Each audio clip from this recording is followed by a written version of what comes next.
자, 유권자 여러분 안녕하세요. 오늘 유문정답 토크 콘서트 사회를 맡은 아나운서 최원정입니다. 반갑습니다. 네.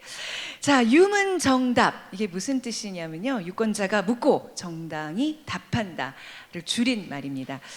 유문정답 콘서트는요. 유권자와 또 정당의 정책 소통 활성화를 위해서 기획한 프로그램인데요. 다양한 사회적 의제 중에서 이제 유권자분들이 관심을 갖는 그런 질문들에 대해서 저희가 각 정당 대표들의 답변을 먼저 들어보도록 하겠습니다. 그리고 여기 계신 우리 전문가 패널과 함께 자유롭게 토크로 이어가는 것이 이제 오늘의 그 형식입니다. 지난 8월 유권자 공모를 통해서 정치, 경제, 사회, 환경, 교육 이렇게 5분야에 걸쳐서 1,100여 개의 질문을 받았습니다. 굉장히 많이 질문들을 해주셨는데요. 여기 이 많은 질문들 가운데서 전문가들의 어떤 심도 있는 논의 끝에 분야별 질문 1개를 저희가 선정을 했습니다. 그래서 이렇게 선정된 유권자 질문 5개에 대해서 이제 각 정당의 다양한 시각과 또 해법을 오늘 들어보도록 하겠습니다. 이렇게 한 자리에서 많은 정당의 정책을 비교해 볼 수 있는 의미 있는 자리가 될 것으로 기대가 됩니다. 자, 오늘 함께 얘기 나눌 전문가 2분을 먼저 소개해 드리도록 하겠습니다. 자, 홍성걸 국민대학교 교수님 자리해 주셨습니다. 안녕하세요, 교수님. 네, 반갑습니다. 홍성걸입니다. 네. 자, 그리고 최영일 시사평론가님 자리해 주셨습니다. 안녕하세요. 네, 안녕하세요. 네. 2분은 여러분들 TV를 통해서 많이 뵀었고 또 워낙 또 명성이 자자하신 2분이라서 오늘 굉장히 깊이 있고 아주 교양 있고 그렇죠? 가치 있는 그런 토크가 되지 않을까 싶습니다. 그리고 저희가 지금 이렇게 외딴 섬에 3명이 동떨어져 있는 것 같지만 사실 그렇지가 않습니다. 유권자 여러분들께서 지금 인터넷을 통해서 저희와 함께 해주고 계십니다. 좀 손 좀 들어주세요. 여러분들 지금 화면으로 연결되어 있습니다. 네, 요즘 코로나로 인해서 이런 비대면 토크 콘서트가 굉장히 유행인데요. 잘 들리시죠? 네, 여러분들이 오늘 좋은 질문들 또 좋은 리액션 부탁드리겠습니다. 자, 그러면 이제 본격적으로 시작을 해볼까요? 네, 준비되셨나요? 네. 자, 첫 번째 질문을 보도록 하겠습니다. 자, 청년의 정치 참여에 대한 국민적 관심이 그 어느 때보다 높습니다. 청년 정치 활성화와 정치 신인의 체계적인 양성을 위한 계획은 무엇인가요? 라는 질문입니다. 자, 정치 분야의 이 첫 번째 질문은요, 청년과 관련된 질문이었습니다. 요즘 워낙 청년 얘기들 정치권에서 많이 하고 정치권뿐만 아니라 사회 전반적으로 청년이 큰 화두인 것 같아요. 또 좀 구체적으로 MZ 세대라 그러죠. 예전에는 2040이라고 했는데 조금 더 구체적으로 MZ 세대로 이렇게 초점이 맞춰지는 것 같은데 유권자분들이 자꾸 청년 하는 이유는 뭐라고 생각하세요, 교수님? 네. 우선 무엇보다도요. 이 지금 우리가 청년 얘기하는 것은 정계에서는 사실은 한 40대 정도까지도 막 청년이라고 봐요. 그런데 사실은 대개 20, 30대잖아요. 근데 20, 30대 분들은 대한민국이 세계에서 제일 잘 사는 나라 중에 하나였을 때 태어나셔가지고 또 집안에서는 하나 또는 둘만 있는 형제가 이런 데에서 해서 부모님들한테도 참 사랑만 받고 자랐어요. 또 초중 고등학교 대학교에 이르기까지 별 어려움 없이 다녔어요. 물론 대학 입학의 경쟁도 있었고 다 이랬습니다. 네. 자, 세계에서 내가 제일 잘 살고 제일 괜찮다고 능력도 있다고 생각하는데 정작 딱 사회에 나와 보니까 일자리도 없어요. 네. 결혼도 하기가 어려워요. 부동산 값이 하늘처럼 솟아가지고 집도 사기 어렵습니다. 좌절과 이 한계에 부딪힌 데에 대한 어떤 그런 실망감 이런 것들이 굉장히 큰 세대가 되어버렸어요. 그러다 보니까 지금 우리가 모든 세대가 다 청년을 걱정하고 있는 이런 상황이 된 거죠. 상황적으로. 그러니까 우리가 청년 그러면 보통 한 20대, 30대 초반이라고 생각하는데 진짜 말씀하신 것처럼 40대 중반의 정치인들도 청년 정치인이라 그러더라고요. 그러니까 정작 청년들은 다 청년이래, 기성세대까지도 이런 어떤 불만들도 그러니까 분명히 그만큼 우리 네. 한국 정치인들의 평균 연령이 높아져 있다는 거죠. 그렇죠. 그러니까 이 지방의 시골에 가면은 다 어르신들 고령화 마을이 돼 있다 보니까 청년 회장이 60대, 근데 50대는 담배 심부름 해야 되는 이런 상황이라고 우리가 네. 조크를 하는데요. 아. 우리 정치권이 그렇게 된 거 아닌가? 그래요. 2030 정치인들이 많아지는 게 청년 정치 흐름이 좀 이 정치권을 이끌 수 있는 힘이 생기는 거 아닌가? 네. 그렇게 기대해 봅니다. 또 저 젊은 친구들 농담 중에 쌍둥이도 세대 차이 느낀다고 그러잖아요 요즘에. 그런데 이게 세대가 30대 세대들은 말이에요 40대도 몇 명 안 돼요 지금 국회에. 네. 이런데 그 사람들이 그래 세대 차가 뭐 얼마나 막 크겠어요. 그러니까 그쵸, 20, 30대의 어려움과 힘든 상황을 40대 이상의 정치인들이 제대로 반영할 수 있겠는가 이런 문제가 심각한 네. 거죠. 사실 다 우리 교수님도 그렇고 최영일 평론가님도 그렇고 다 청년 출신이잖아요. 그렇죠. 나도 한때 다 청년의 한때는. 삶을 살아봤기 네네. 때문에 그 어려움과 어떤 고통 이런 거를 다 저희가 이해를 합니다만 이게 네. 어떻게 또 정책으로 이어지는지 그게 예. 중요한 맞습니다. 얘기 아니겠습니까? 자, 그래서 각 정당에서는 또 이 청년 문제에 대해서 어떤 답변을 주셨는지 저희가 화면으로 확인해 보겠습니다. 2030이 겪고 있는 청년 문제는 더 이상 청년들만의 문제가 아닙니다. 청년들이 겪고 있는 주거, 노동, 금융 등의 문제는 세대와 계층 이동 문제로 이어지고 있기 때문에 청년 정치의 활성화는 매우 중요한 사안입니다. 민주당은 청년 정치 활성화를 위해 지난 8월 이동학 최고위원을 중심으로 3기 청년 연석회의를 출범시켰습니다. 기존 1, 2기 청년 연석회의와 달리 3기 청년 연석회의는 청년 미래 의제 발굴, 오픈 플랫폼의 역할, 코로나로 인한 청년 피해 지원, 청년 조직의 유기적 연계 시스템 구축이라는 목표를 가지고 출범했습니다. 청년들의 목소리를 듣는 수요 클럽을 운영해 당 안팎의 청년들과 단체, 기업, 기관 등의 시민사회와 함께 청년 관련 아젠다를 발굴하고 있습니다. 이를 바탕으로 법제도 개선은 물론 대선 공약에 포함시키려고 노력하는 중입니다. 온라인 오픈 플랫폼을 만들어 소통 창구를 마련하고 청년들의 코로나 극복을 지원하기 위한 준비도 진행 중입니다. 당내 청년들과 광역 기초의원들 간 유기적 시스템을 구축할 예정인데 청년들의 이야기를 전달하고 의제화할 수 있는 창구 역할을 할 것으로 기대가 됩니다. 내년 6월 1일은 지방선거가 있습니다. 정치신 양성을 위한 다양한 방안을 고민 중인데 당내 인재를 활용하는 방안, 청년들이 정치할 수 있는 공간 자체를 넓혀줄 수 있는 방안을 마련 중입니다. 8월에 당에서 신임 청년 대변인 4명을 임명했습니다. 4명 모두 우리 당 청년 조직에서 오랫동안 활동하며 실력을 인정받은 친구들입니다. 당이 키워낸 훌륭한 인재들인 만큼 청년들이 겪는 문제를 당 지도부에 가감없이 전달하고 당과 청년들 간의 소통 창구로서 역할을 잘해줄 것이라고 기대합니다. 지속적으로 당의 청년 인재들을 발굴하고 양성할 방안을 마련할 것입니다. 무엇보다도 내년 지방선거에 앞서 젊은 후배 정치인을 최대한 많이 양성하고자 합니다. 그래야 정치도 변화합니다. 여전히 부족한 점이 많겠지만 당대표 임기를 시작할 때부터 저는 청년들의 목소리를 강조하며 민주당의 변화를 외쳤습니다. 청년들의 정치 참여를 확대해 청년이 주역인 민주당, 청년이 주체인 정당이 될 수 있도록 노력하겠습니다.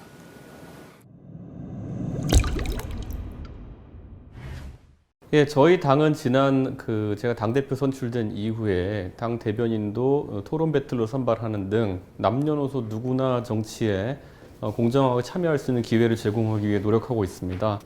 젊은 세대가 지금까지 조직 선거나 여러 가지 정치권의 구습에 의해 가지고 정치 참여에 제한이 있었다고 한다면은 이제는 바뀐 문화를 통해 가지고 누구나 불리함 없이 정치에 참여할 수 있도록 하겠습니다. 앞으로 대선에서도 저희 당에서는 젊은 정치 참여 희망자들에게 많은 대선 과정 활동할 수 있는 많은 공간을 제공하려고 노력하고 있습니다. 많은 정당들이 당내에 청년 정치를 말하고 있고 청년 대표를 두고 있습니다. 그것은 너무나 당연한 일이라고 생각을 합니다. 청년이야말로 미래의 세대이기 때문에 누군가 대리 정치를 할 수 없다고 생각합니다. 그런 점에서 당에서 청년들이 정치를 할 수 있는 기반을 만들고 또 길을 확대해 주는 것, 그것은 정치의 기본 임무이다, 이렇게 정의당은 생각하고 있습니다. 그런 점에서 정의당은 오랜 숙고와 논의 끝에 당내 당 청년정의당을 올해 창당을 했습니다. 다른 정당과는 다르게 정의당의 청년정의당은 독자적인 예산권, 인사권, 사업 등등을 가지고 독자적인 행사를 합니다. 그런 점에서 다른 기성정당보다 정의당의 그 청년 정의당을 통한 청년 정책은 어느 정당보다 돋보인다. 이렇게 말씀드릴 수 있을 것 같습니다. 사실은 많은 정치인들이 청년을 입에 담고 있습니다만 청년을 그냥 표를 얻기 위한 그런 수단으로 삼는 측면이 없잖아 좀 있습니다. 그런 점에서 이제 청년들이 직접 정치에 참여해서 자기 목소리를 내는 것, 그것이 지금 현재 필요한 정치의 과제가 아닌가 이렇게 생각합니다.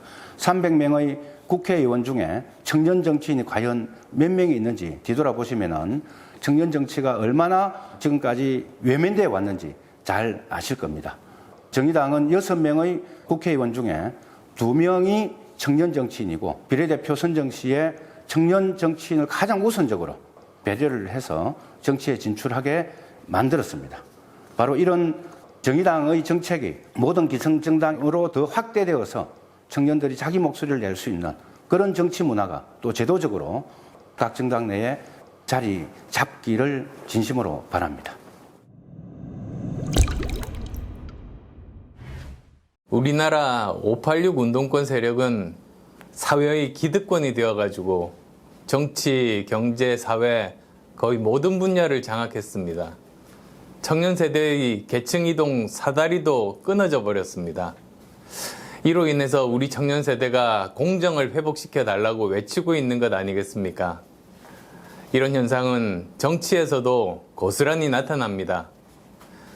국회 입법조사처 자료를 보니까 이번 21대 국회의원 선거 당선인 중에서 30세 미만 국회의원 단 2명에 불과하고 40세 미만 국회의원 13명이었습니다.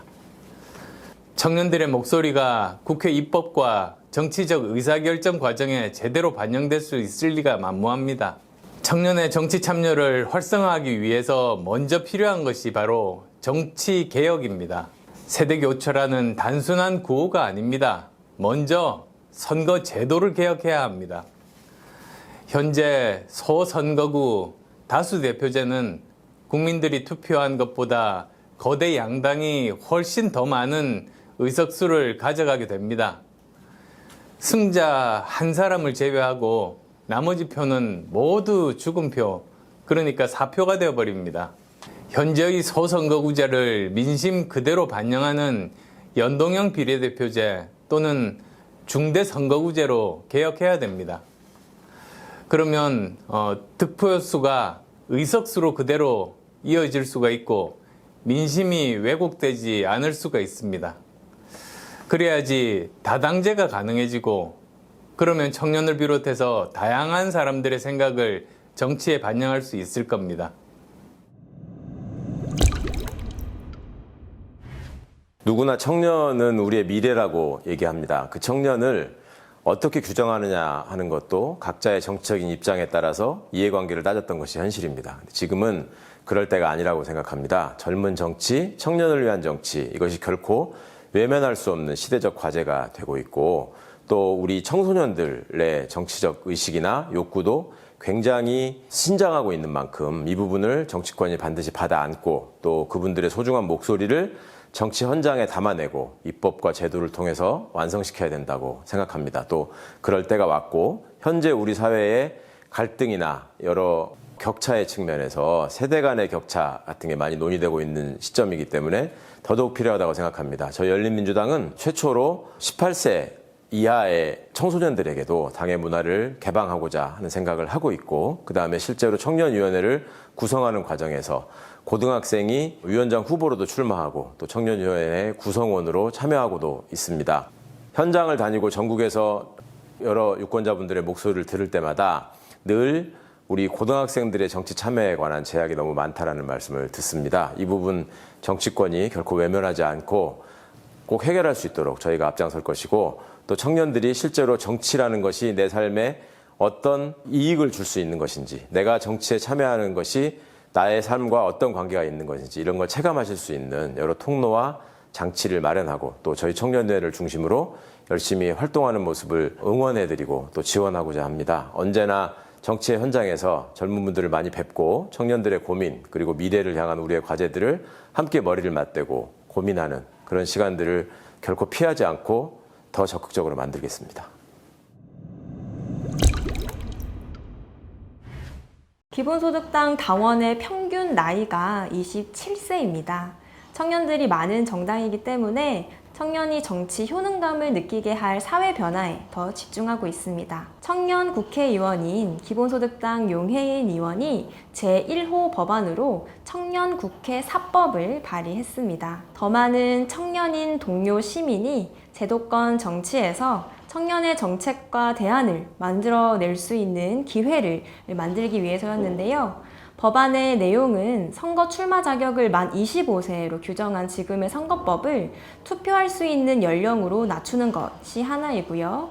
그리고 만 34세 미만 청년 후보들은 기탁금을 3분의 1만 내도 되도록 하는 것도 그 내용입니다. 마지막으로 같은 수의 표를 받았을 때는 나이가 더 많은 사람이 당선되는 것이 아니라 공개 석상에서 추첨으로 뽑는 것을 개정한 내용으로 담았습니다. 청년 정치 참여를 막는 또 다른 장벽은 불공평한 정치 후원금 세액공제 제도입니다. 세액공제를 받을 수 있을 만큼 소득이 있는 사람은 정당이나 정치인에게 낸 후원금도 1년에 10만 원까지 세액공제를 받지만 세액공제 받을 만큼 소득을 벌지 못하는 사람은 전혀 혜택을 받지 못합니다. 기본소득당의 대안은 바로 정치 기본소득인데요. 정치 후원금 세액공제 대신에 모든 사람에게 정치 기본소득을 주고 국고보조금 대신 국민들이 후원해주신 정치 기본소득으로 정당을 운영한다면 내로남불 정치에 대한 불신도 줄이고 또 정당도 국민 목소리에 더 귀 기울이는 정치의 모습을 보여줄 것입니다. 그리고 청년 정치 참여를 막는 가장 거대한 장벽은 바로 정치에 관심을 둘 여유 없이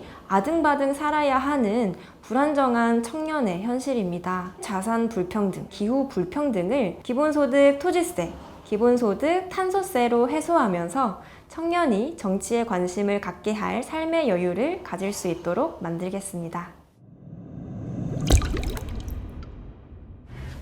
솔직히 말씀드리면 저는 청년 정치에 대한 국민의 관심이 높다고 생각하지 않아요. 왜 청년이 정치해야 되는지에 대한 정확한 설득, 그리고 국민들에게 어떤 도움을 주실지에 대한 질문에 대한 답이 필요하다고 생각합니다. 청년들이 과소대표되기 때문에 그 몫이 많아져야 된다는 건 너무나 당연한 민주주의 원칙입니다. 그럼에도 불구하고 청년들이 우리나라를 이끌어 나가기 위해서 필요한 것들이 뭔가에 대한 질문을 하기 위해서는 우리 청년들이 우리 사회 문제들을 어떻게 풀어나갈 수 있을지에 대한 답변도 같이 준비하셔야 된다고 생각합니다. 저희 휴대전화는 청년들에게 운전대를 넘겨드리고 싶은 정당입니다. 보조석에 앉아서 내가 어떻게 운전하는지 지켜봐. 이런 정당이 아니라 한번 운전해 보세요. 정치를 운영해 보시고 우리나라를 운영해 보시라고 운전대를 넘겨드리고 싶은 정당입니다. 그리고 청년들이 운전하는 그 대한민국 호가 어느 방향으로 나갈지, 어떤 분들과 함께 갈지에 대해서 보다 구체적으로 준비하기 위해서 노력하는 정당입니다. 앞으로 우리 대한민국 정치가 신선해지고 새로워지고 많은 도전에 적응하기 위해서는 청년분들이 정치에 적극적으로 참여해 주시기를 기대하고요. 그러기 위해서는 내가 정치하면 어떤 문제를 풀어나갈지에 대한 구체적인 답을 찾는 청년 정치인분들이 많았으면 좋겠습니다. 저희 시대전화는 온라인 공론장을 통해서 청년들이 조연이 아니라 주연으로 일하고 있는 정당입니다. 예를 들어 지난 8월에 창당한 울산시당의 경우는 당원 전체의 70~80%가 20, 30대이십니다. 그래서 청년들을 위한 정책이라는 게 어색해요. 왜냐면 다 청년들만 있으니까. 그래서 청년들이 운전대를 잡고 운영하는 정당이 많아졌으면 좋겠습니다. 이번에 20대 선거가 들어와서 대단히 큰 바람을 일으킨 것이 이준석 대표가 불러온 거라고 생각합니다. 앞으로 이 정치인들이 청년 조직에 따라서 달라질 수가 있다고 봅니다. 이번에 20, 30대의 청년들을 어떻게 하면은 훈련된 청년들이 나와서 그 청년들에 의해서 정권을 재창출할 수 있는가, 그거는 지난날에 우리가 역사적으로 볼 때도 3.1운동이라든가 무슨 광주 학생 사건이라든가 모든 것이 학생 중심으로서 이루어졌다는 역사적 증거가 있습니다. 4.19 특히나 독재 정권에 대한 저항운동도 학생들에 이루어져서입니다. 그러면 이번에는 어떻게 할 거냐? 이게 애국 청년들을 만들어야 될 텐데 오늘 이 정치 상황은 패륜아들이 모여서 협의하는 것 같으니까 의로운 청년들이 나타나서 이 일을 추진해 나가는 것이 좋겠다 이렇게 생각합니다. 그렇다면 정치연수원이 필요해. 이들이 교육할 수 있는 거, 이들이 움직여서 이게 진짜 애국적이고 평화를 위한 것이고 정의를 위한 것인가를 다시 조직할 필요가 있겠다. 앞으로 계속해서 이러한 조직은 이게 민간 차원이 아니라 정당 차원이 아니라 정부 차원에서 중립을 지켜나가면서 이를 추진해 나가는 것이 현명할 걸로 봅니다. 청년 정치 활성화를 위해서는 청년들이 정치에 진입하는 데 있어서의 장벽을 제거해 줘야 됩니다. 통일한국당은 기성 정당들처럼 청년의 표를 얻기 위해서, 매표하기 위해서 선거 때만 청년 대표라고 하는 몇 명의 청년을 데려다가 위원장 시키고 책임자 시키고 하는 그런 구호적인 청년 정치를 얘기하지 않겠습니다. 그 방법으로 첫 번째, 전자투표제를 실시하겠습니다. 그리고 청년들이 정치에 참여하는데 장애로 작용했던 선거 기탁금을 폐지하거나 축소 조정하겠습니다. 그래서 정치를 하고 싶으면 돈에 구애받지 않고 정치에 참여할 수 있는 길을 열어드리겠습니다. 그리고 청년들이 공천을 받아야지 선거에 나갈 수 있지 않겠습니까? 우리 통일한국당은 청년들에게 국회의원 출마할 수 있고 지방선거에 출마할 수 있도록 청년들을 대폭 50% 이상 공천해서 그 청년들이 국회의원이 되어서 국가의 일을 하거나 지방의회 의원이 되어서 정치에 참여할 수 있도록 그리고 국민을 위해서 일할 수 있도록 취업할 수 있도록 그렇게 공천하고 지원하겠습니다. 대한민국의 주인은 미래의 주인은 청년이라는 그런 자존감을 높여서 정치를 교육시키고 훈련시켜서 대한민국을 짊어지는 그런 막중한 책임을 다할 수 있도록 그리고 권리를 다 찾을 수 있도록 우리 통일한국당이 앞장서서 만들어 가겠습니다. 자, 각 정당의 답변들 이렇게 들어보셨습니다. 아무래도 청년과 관련해서는 좀 오랫동안 얘기들이 이어져 와서 그런지 하실 말씀들이 굉장히 많으셨던 것 같아요. 교수님, 네. 어떻게 들으셨는지 궁금해요. 예, 네. 근데 이제 전반적으로 좀 우선 말씀을 먼저 드리면 네. 그 대개 각 정당들이 이 문제의 심각성에 대해서는 충분히 이해하고 있고요. 그래서 주로 비전이나 원칙적인 얘기는 좀 많이 하신 것 같아요. 방향 뭐 이런 것들 우리가 어떻게 해야 되겠다. 그런데 실질적으로 구체적인 그럼 대안은 뭐냐라고 얘기했을 때는 별로 그렇게 뭐라 그럴까요? 똑똑한 그 대안이 별로 안 보인다. 그런데 네. 뭐 아마 우리 그 청중 여러분들도 보셨겠지만 송영길 대표가 굉장히 많은 말씀을 하셨어요. 다른 그 정당에 비해서. 네. 그런데 송영길 대표 말씀 보면 뭐 3차 청년 연석 회의에다가 수요 클럽 운영했다, 온라인 오픈 플랫폼 한다, 뭐 굉장히 많아요. 근데 이게 사실은 갑자기 한 게 아니고 계속 해온 거거든요. 근데 지금까지 해왔는데 왜 아직까지도 청년의 정치 참여는 이 모양 이 꼴일까요? 그죠? 거기에 대한 반성 또 그랬기 때문에 그걸 바탕으로 해서 어떤 우리는 새로운 이니셔티브를 통해 가지고 청년들이 정말로 자기 뜻을 펼 수 있는 것을 뭐 어떻게 하겠다라고 하는 것이 좀 있었으면 조금 좀 더 좋았지 않겠나. 네. 그 점이 좀 아쉽다 이렇게 생각이 들었습니다. 지금 각 정당의 대표들 이렇게 면면을 보면 사실 청년에 가까운 분들이 꽤 여럿 있잖아요.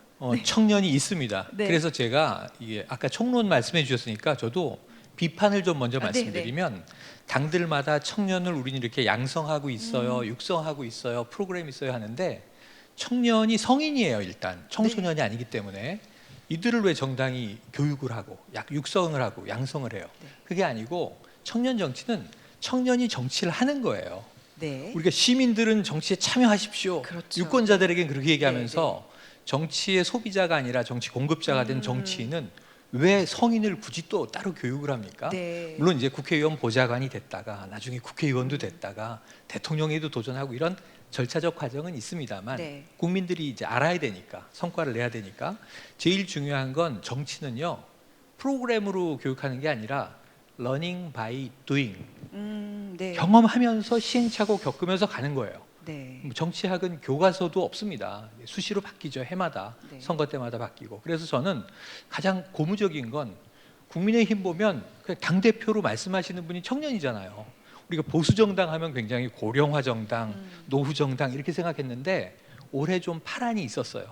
청년이 그래도 거대 보수 정당의 리더가 되는 일, 이런 실제로 벌어지는 사건이 네. 정치를 바꿀 수 있다. 그래서 전 이준석 대표는 당내 프로그램 얘기 안 하고 저를 보십시오. 저희가 청년 정당입니다. 이러면 되는 거고요. 네. 그러면서 기본소득당은 이 1인 정당이지만 용해인 의원도 청년이고 지금 상임 대표 맡고 있는 신지혜 저희 대표도 청년이고 네. 그럼 우린 청년들이 정치하고 당원들이 청년이다. 네네. 이러면 여기 청년 정치를 실천하고 있구나. 네. 그래서 청년 정치의 화두는 뭘 하겠습니다. 무슨 프로그램을 가지고 있습니다가 아니라 청년 참여 정치를 현재 실천하고 있느냐 아니냐. 이걸로 국민들은 판단할 것이다. 저는 이런 생각을 좋은 해요. 말씀인데 그 민주주의가 말이에요. 민주주의라고 하는 오늘날의 민주주의가 처음 시작할 때도 왜 이게 시작된 거냐? 시민들이 자꾸 정부에서 자꾸 세금만 자꾸 높이고 뭐 해주는 건 없는데 뭐 이렇게 한 거예요. 그러다 보니까 그렇죠. 우리는 난 이거 못 살겠다. 왜 자꾸 세금만 높이냐? 그러면 세금 높이려면 세금 내는 것만큼 우리도 우리 얘기를 좀 합시다. 네. 우리도 우리 권리를 좀 우리한테 권리를 인정해 주시오. 이렇게 된 것이 오늘날 민주주의의 시초입니다. 그래서 마찬가지입니다. 지금 청년 관련 이슈들이 나오는데요. 남들이 키워주길 바라지 마십시오. 네네. 여러분들이 원하는 것이 있으면 여러분들이 목소리를 내고 여러분들이 행동에 옮기십시오. 네. 그것이 청년 정치가 활성화되는 길입니다. 근데 교수님 지금 뭐 원로 사실 이제 민주주의 처음 시초를 말씀하셨지만 그때 이제 원로원에 의해서 뭔가 나이를 좀 지그시 먹고 사회적 경험이 많은 사람들의 지혜를 빌리는 게 정치라고 생각을 했는데 요즘 그런 것을 다 기성세대라 그러고 구습이라 그러고 구태라 그러고 젊은 나이로만 어린 어떤 청년들의 그런 참여를 바라는 것도 어떻게 보면 좀 모순이라 그래야 돼. 좀 위험성이 있는 게 아닌가 싶기도 해요. 어떻게 그래서 이 생각하시는지. 정치도 트렌드가 있다 보니까 네. 청년들의 고민과 문제가 심각하다 보니 청년 문제 해결을 위해서 기성세대가 뭐 해줄게가 아니라 청년들에게 힘과 권한을 주자는 게 청년 정치 화두고요. 네. 굉장히 재밌는 게 마지막에 그 시대전환 조정훈 대표가 중요한 얘기를 해요. 네. 실제로 청년 정치에 큰 관심이 있는지 물어봐요. 그러게요. 우리 네네. 전체 국민 분포로 보면 청년 정치에 관심 있는 사람은 청년층. 근데 이들이 점점 소수화되고 있잖아요. 인구 네. 분포로 보면 네. 고령화 사회에서 또 이 기성세대의 인구가 더 많잖아요. 그런 솔직한 목소리도 좀 귀를 기울이면서 네. 저는 청년 정치는 청년만 하는 정치로 또 가도 문제예요. 네. 모든 전 세대가 어우러질 수 있는 정치. 하지만 지금까지 청년이 정치에서 좀 배제돼 있었다면 네. 이 대선에서 왜 40 넘어야 대통령에 출마할 수 있어요? 30대는 왜 대통령 출마 네. 못해요? 이런 거 지금 이제 개혁 과제로 나오고 네네. 있거든요. 20대 국회의원은 왜 이렇게 없는가?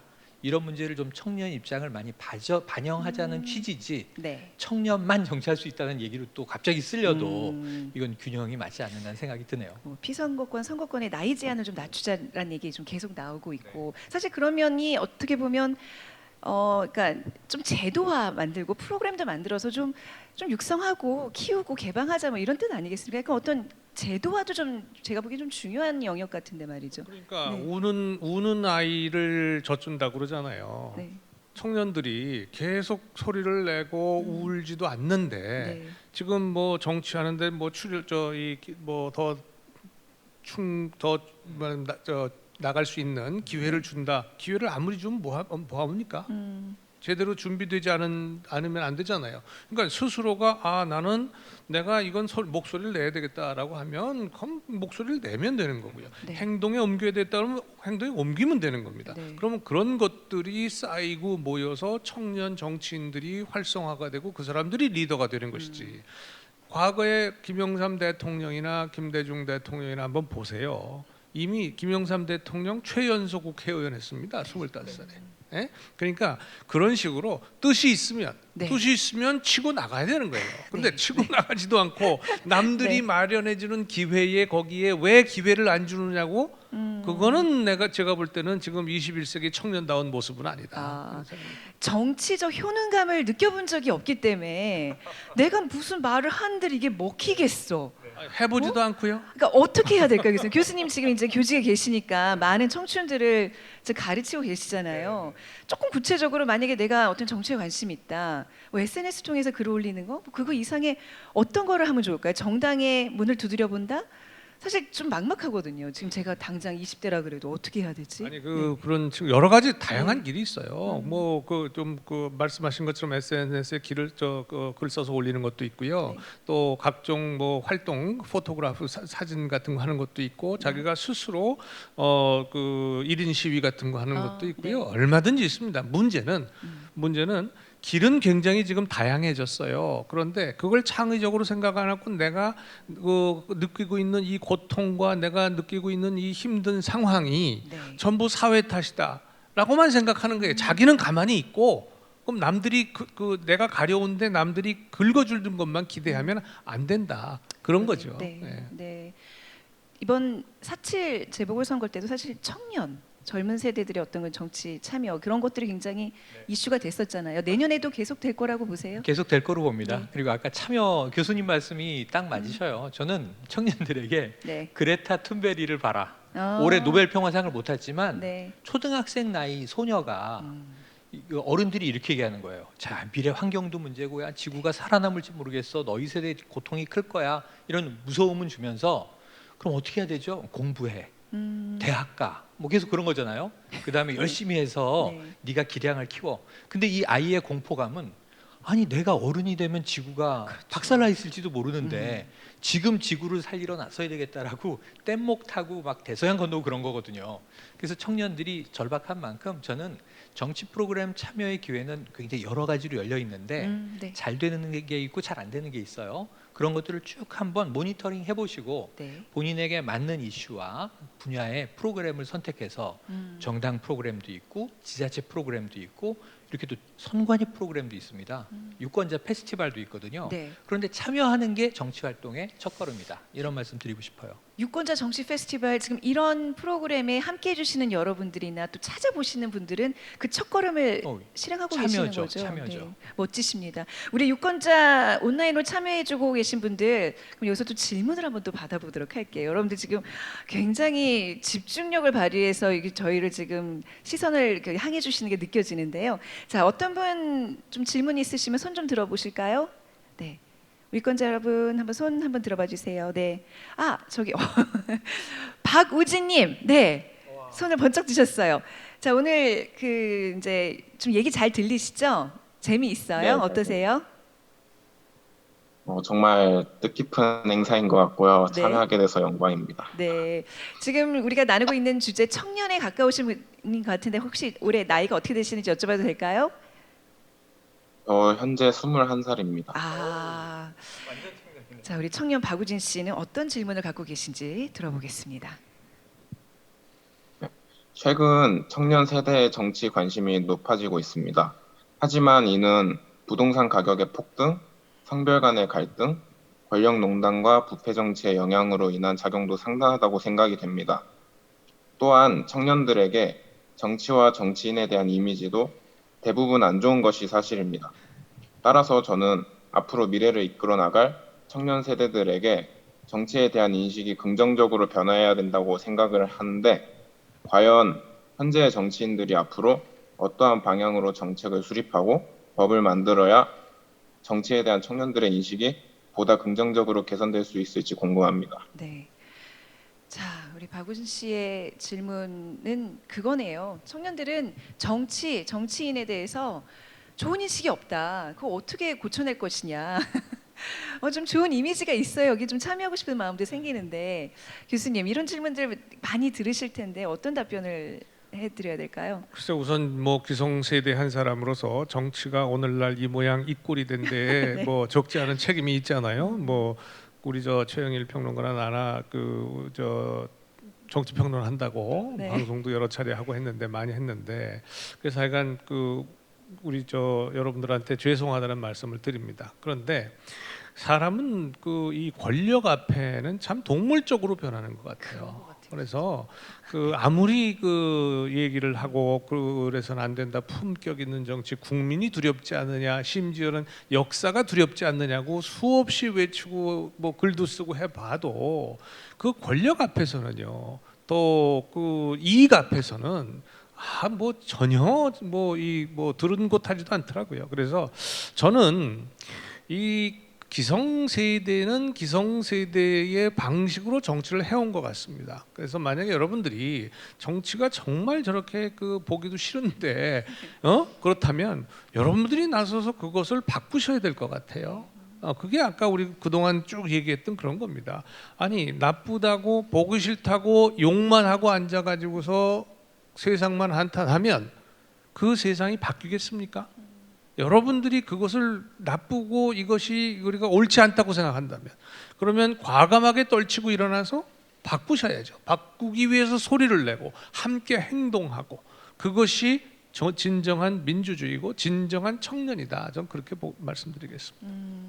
어떻게 생각하시죠? 저는 좀 가벼운 것부터 시작하자고 얘기 드리고 싶은 게 미디어도 그렇고 교수님 말씀처럼 평론가들 또는 학자들 정치 이야기를 미디어에 나와서 하면 다 비판 일색이에요. 칭찬해 줄 게 별로 없죠. 욕할 게 더 많고 국민 입장에선 더 그렇죠. 그런데 이것을 정치인 스스로 바꿔야 되는데 정치인 스스로도 정치를 더러운 것, 오염된 것 그러니까 뭐 선거 연령 하향하자 그러면은 정치를 왜 그렇게 일찍 교실에서부터 배워야 하느냐. 정치가 좋은 거라면 어릴 때부터 가르치려고 하겠죠. 근데 정치를 일찍 알면 뭔가 굉장히 떼타는 것처럼 정치인들이 그렇게 얘기를 해요. 정치를 부끄러워하고. 그러니까 이건 아닌 것 같은데 이 인식을 바꾸려면 저 우진님 딱 보니까요. 네. 저 노란 머리가 너무 멋져 보이는 거예요. 국회의원이 저렇게 하고 국회에 가면 네. 난리가 나죠. 난리 나잖아요. 네. 예전에 흰 바지 입었다, 짧은 원피스 넥타이 안 입었다고 난리 맸다, 나고, 뭐 네. 그러니까. 면티 입고 가니까 네. 아우, 큰일 날 것처럼. 네. 그래서 정치인들 보시면 항상 딱 넥타이에 요즘 가끔 노타이도 하지만 네. 싱글 수트만 입어요. 전 이 근엄주의나 이 교조주의, 이 어떤 뭐랄까요 틀에 박혀 있는 모습이 파괴되지 않으면 네. 정치가 발랄해지고 좀 도전적이고 즐거워지지 않으면 항상 이 격식에 갇혀 있는 정치인은 저런 모습이야. 네. 항상 이제 머리에는 포마드를 바르고 아닌 것 같거든요. 우진님 같은 분들의 국회의원들이 막 국회를 좀 활보했으면 좋겠다. 형식이 좀 내용을 깨는 문화적인 좀 캐주얼한 또는 이제 자연스러운 그런 정치로 바뀌어가야 되지 않나 하는 생각을 해봅니다. 그 말씀도 일리는 있어요. 그런데 뭐 요즘에 포마드 바르고 오는 정치인은 없을 거고 그런데 과거의 정치인들이 항상 그렇게 이 공식적이고 포멀 수트라 그러죠. 우리가 이런 것을 입었던 것은 그만큼 국민의 대표로서 국회에서 활동을 할 때는 국민을 존중하는 의미에서 이제 그런 예의를 갖춘 네네. 거거든요. 그러니까 네. 제가 말씀드리고 싶은 건 그거예요. 그 시대에는 그에 맞는 그런 예절과 뭐 복장이나 이런 것이 있었다면 네. 지금 최 평론가 얘기대로 자 21세기도 지금 한 20년 넘게 지났단 말이에요. 그리고 새로운 시대, 새로운 세대가 이제 나타났단 말이죠. 그러면 이 시대에 맞는 정치 문화를 여러분들 스스로가 만들어 가는 겁니다. 그럼 만들어 갈 때 초기에는 약간의 갈등도 있고 부작용도 있고 뭐 이런 게 있는 거죠. 그래서 뭐 여러 가지 비판도 있지만 그것이 또 쌓이고 모여서 새로운 문화와 새로운 전통이 돼가는 거니까 저는 이 자체가 그렇게 나쁘다고 보지는 않아요. 네. 긴 시각에서 보면. 네. 청년 정치라는 게 막 외형의 파격 이런 게 아니라 사실 그런 거 있잖아요. 처음에 이제 총선 끝나고 이제 저희 국회에 들어간 젊은 정치인들의 어떤 그런 파격적인 뭐 모습이나 패션에 많은 사람들이 관심을 주는데 결국 나중에는 똑같이 기성 정치인과 똑같이 삿대질하고 있고 똑같이 입에 못담을 말을 하고 있고 그런 거 보면 참 그 시스템에서 어쩔 수 없이 이렇게 기성세대화가 되고 구태의연해지는구나. 권모술수에 또 능해지는구나 이런 생각 좀 들으면 참 청년 정치라는 게 어렵다는 생각이 그리고 제일 나쁜 건 국회의원 스스로 하려고 하던 의욕이 초선들은 있는데 나중에는 보좌관 수가 많다 보니까 여러 가지 또 본인 입장에서는 더 큰 정치를 한다는 명분하에 어떤 정책, 입법 발의 또는 이제 조사, 연구 이런 것들은 다 좀 부하들한테 맡겨놓는 경향들이 생겨서 현장을 발로 뛰는 정치인이 좋은 정치인인데 아까 복장이나 문화 얘기는 좀 이제 근엄주의 또는 권위주의 이런 것들이 좀 많이 좀 낮아질 필요가 있겠다 하는 지적입니다. 네, 뭐 우리 또 내년에 또 새로운 좀 젊은 바람이 불기를 기대하면서 자 주제를 다음으로 좀 넘어가 보도록 하겠습니다. 두 번째 질문입니다. 경제 분야인데요. 네, 중요하죠. 네, 부동산 가격 안정화를 위한 다양한 정책이 시행되고 있습니다. 주거복지 정책에 대한 비전을 바탕으로 중장기적인 부동산 가격 안정화를 위한 구체적인 대책은 무엇일까요? 라는 질문입니다. 뭐 청년에 이어서 뭐 계속해서 큰 화두로 제시되고 있는 부동산 문제를 얘기를 나눠보도록 하겠습니다. 어렵네요. 사실 제가 좀 많이 부족한 분야라서 좀 경청을 하도록 하겠습니다. 교수님. 이 문제는요. 이따 이제 우리 정당 대표들이 뭐 말씀하시는 영상들을 다 보시겠습니다만은 가장 차별화가 뚜렷하게 정당별로 나타나는 분야입니다. 그리고 여러 시청자들은 가장 또 이 관심이 높은 대목이고 그리고 문재인 정부에서는 가장 뼈아픈 실책이다라고 하는 분야거든요. 그래서 이 문제에 대해서는 우리가 함께 그럼에도 불구하고 우리가 이 문제를 해결하지 못하면 상당히 이 어려운 국면이 지속될 수밖에 없고 또 뭐 이게 사실은 나중에 사회복지하고도 연결이 돼서 인구 감소에도 굉장히 큰 영향을 미치고 있어요. 그래서 이 종합적인 시각에서 우리가 좀 볼 필요가 있다 이렇게 생각이 듭니다. 네. 지금 말씀하신 대로예요. 아마 들어보시면 아실 거예요. 제가 보기엔 크게 두 가지로 대별돼요. 세금을 올려야 한다와 감세해야 한다. 하나는 공공이 주도해야 한다와 시장, 민간이 주도해야 한다. 완전히 입장이 갈리거든요. 근데 저는 정답이 있는 건 아닌 것 같고 이게 상황에 따라서 적절한 대응이 되느냐인데 부동산 정책은 굉장히 중요한 대목이 시차가 커요. 올해 공급하겠다 그러면은 뭐 내년에 공급되는 게 아니라 빨라야 지금 2025년 얘기하고 있거든요. 그러면 이 정권도 바뀌었을 때고 또 그때 시장 상황이 어떨지 부동산 가격이 높을지 낮을지 예측이 불가거든요. 워낙 급변하기 때문에.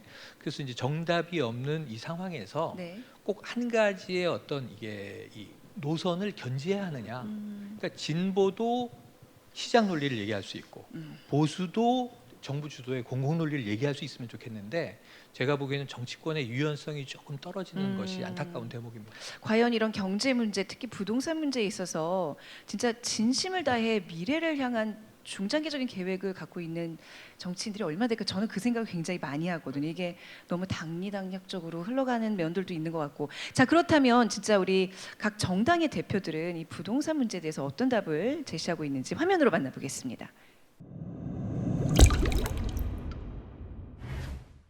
무엇보다도 최근 급등한 부동산 가격으로 많은 국민들께 불편과 심려를 끼쳐드린 점을 대단히 송구스럽게 생각합니다. 다양한 부동산 정책에도 불구하고 시장 안정에 성공하지 못한 큰 원인으로 대출 규제나 세금 등으로 수요 억제 정책에 초점을 맞춰온 것 때문입니다.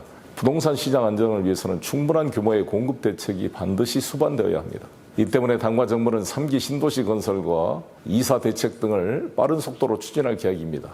이를 통해 서울과 수도권 181만 가구, 총 205만 가구의 주택이 오는 2025년까지 공급될 예정입니다. 노태우 정부 시절 200만 호 주택 공급을 뛰어넘는 역대 최대 규모의 주택 공급 방안이기 때문에 시장 안정에 크게 기여할 수 있도록 노력하겠습니다. 다만 단순히 주택 공급을 늘리는 것만으로는 불충분합니다. 가령 지난 40년 동안 900만 호 주택이 건설됐지만 무주택자 비율은 49%에서 44%로 5포인트밖에 줄지 않았습니다. 무주택 실소유자가 집값을 마련할 수 있도록 지원하는 금융장치가 부족했기 때문입니다. 이런 문제를 바로잡기 위해 저와 민주당이 마련한 정책이 바로 누구나 집 프로젝트입니다. 누구나 집은 청년 신혼부부, 무주택자 등 실수요자들에게 집값의 10%만으로 내 집을 마련할 수 있는 기회를 제공하는 획기적인 주거 정책입니다. 집값의 10%를 투자하게 되면 임대기간 10년 뒤에도 처음 확정된 분양가격으로 아파트를 구입할 수가 있습니다. 즉 집값이 상승하더라도 걱정할 게 없는 거죠. 사업자가 집값 상승 이익을 다 독점하는 뉴스테이 사업에 비해서 주거의 공공성과 안정성이 크게 뛰어나다 할 수 있습니다. 지난 8월부터 인천, 화성, 의왕 등 3개 지역에 6,075가구 규모의 시범사업 사업자 공모가 시작됐습니다. 이 사업은 확정 분양가를 미리 정해놓고 그게 10년 뒤에 집값이 아무리 상승하더라도 확정된 분양가로 살 수 있게 되어 있는 것인데 그 확정된 분양가가 현재의 시가보다 싸기 때문에 훨씬 이익이 되고 그 10년 동안 집값이 오는 상승분의 그 차익을 사업자가 다 가져가는 것이 아니라 바로 우리 임차인에게 돌려주는 것입니다. 자, 이렇게 표현합니다. 그동안 건설사업자 로또가 됐던 이 개발 이익을 바로 우리 임차인에게 소득을 다 분배해주는 새로운 혁명이 시작되고 있는 것입니다.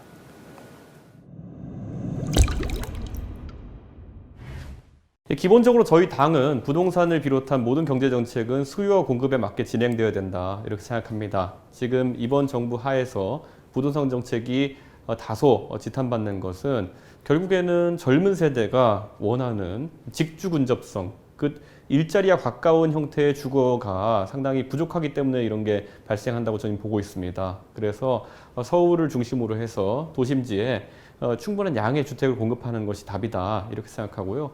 주택의 형태에 있어서도 젊은 세대가 선호하는 형태의 주택이 되어야 된다 이런 생각을 합니다. 그래서 중소형 평수를 기준으로 해서 서울 중심지에 많은 주택을 공급할 수 있도록 그렇게 하겠습니다. 대한민국 국민들 중에 가장 큰 문제가 먹고 사는 문제입니다. 그 중에서도 특히 이제 집 문제가 가장 큰 문제입니다. 과거에는 뭐 조금 일하고 좀 적금 좀 붓고 하면은 자기 집을 구할 수 있는 또 마련할 수 있는 희망이 있었는데 지금은 평생을 해도 자기 집 마련하기가 어려운 그런 시대가 되었습니다. 잘못된 부동산 정책 때문입니다. 주거 문제는 집은 1가구 1주택을 기본 원칙으로 해야 됩니다. 이것을 넘어서는 주거 임대사업을 하고 있다든지 다주택을 보유하고 있다든지 이런 부분에서는 엄한 세금을 먹이든지 아니면 정부가 유상 몰수해서 집 없는 서민들이 자기 집을 갖도록 만들어주는 정책, 이것이 정의당의 기본 정책 방향이다. 좀 이렇게 말씀드립니다.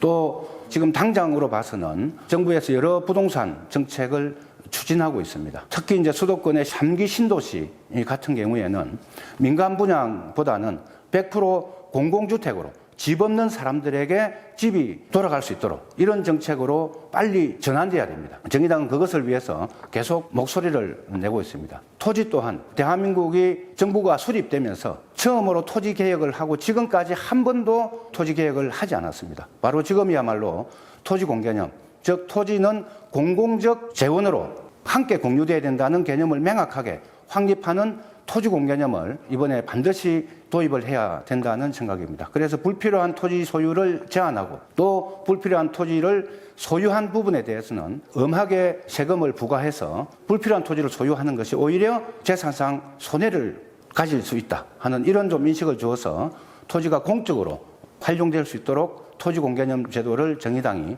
확실하게 확립하도록 하겠습니다. 그동안 정부의 규제 그리고 증세 위주의 부동산 정책이 집값 폭등을 야기하면서 완전히 실패했습니다. 최근에 국책연구기관인 KDI에서 발표한 자료를 봤습니다. 주택 공급은 2015년 76만 가구였는데요. 2020년에 46만 가구로 매년 감소했습니다. 공공주도의 공급 정책 그리고 징벌적 수준의 과세 그런 것들 또한 부동산 실패의 주요 원인으로 지목됐습니다. 저는 부동산 정책에서 두 가지 원칙이 있어야 된다고 생각합니다. 첫째, 실수요자는 내 집을 마련할 수 있어야 하고 사회적 약자에게는 주거복지를 제공해야 한다는 겁니다.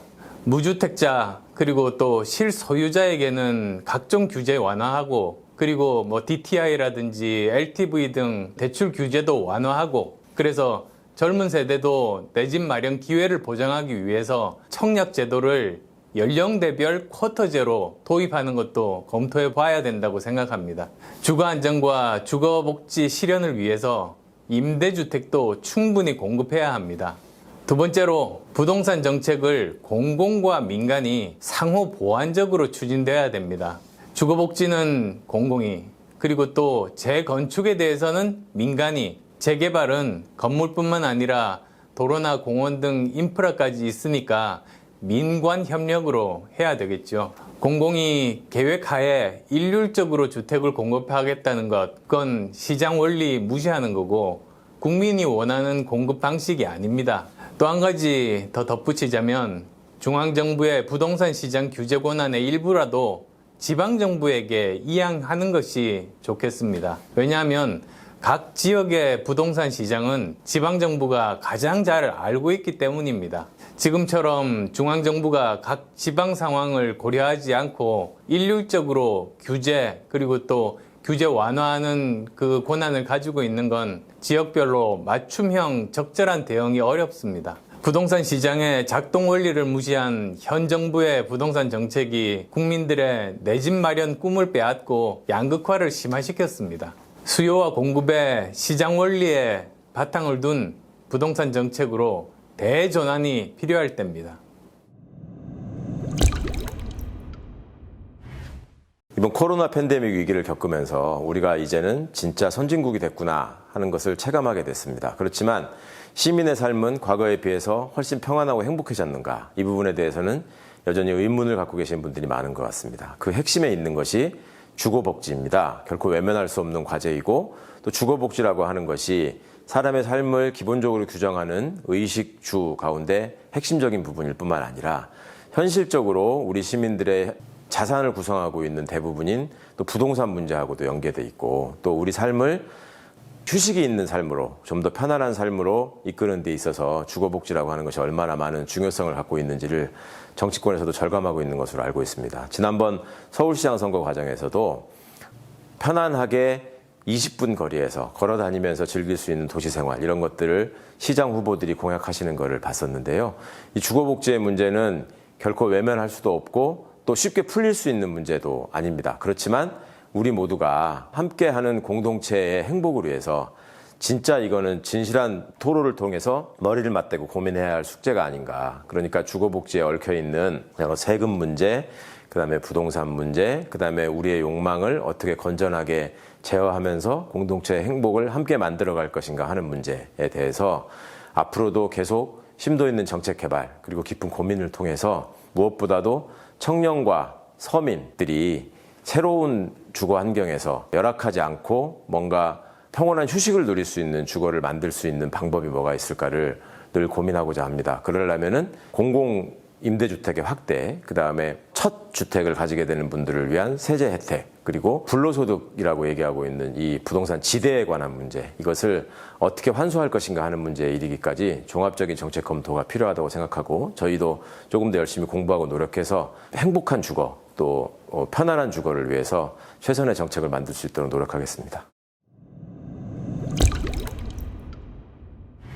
요즘 대한민국을 떠들썩하게 만드는 이슈가 바로 대장동 게이트인데요. 부동산 개발 사업에 엮인 권력 카르텔의 현실과 부동산 개발 이익을 소수가 독점하고 있는 현실 등이 고발되고 있습니다. 부동산으로 돈 버는 게 당연하고 이를 장려하는 부동산 공화국 오명을 벗어나기 위해서는 근본적인 투기 수요를 억제하는 것이 절실한데요. 기본소득당의 부동산 문제에 대한 해법은 바로 기본소득 토지세입니다. 최근 종합부동산세 완화로 부동산 부자에게 감세라는 혜택을 줘서 국민의 공분을 사기도 했는데요. 부동산 세제도 공정하고 정의롭게 변해야 합니다. 기본소득당의 대안은 현행 종합부동산세를 아예 폐지하고 기본소득 토지세를 신설하는 것인데요. 기본소득 토지세는 갖고 있는 토지만큼 세금을 내고 이를 토지 가치를 누릴 권리가 있는 모든 국민에게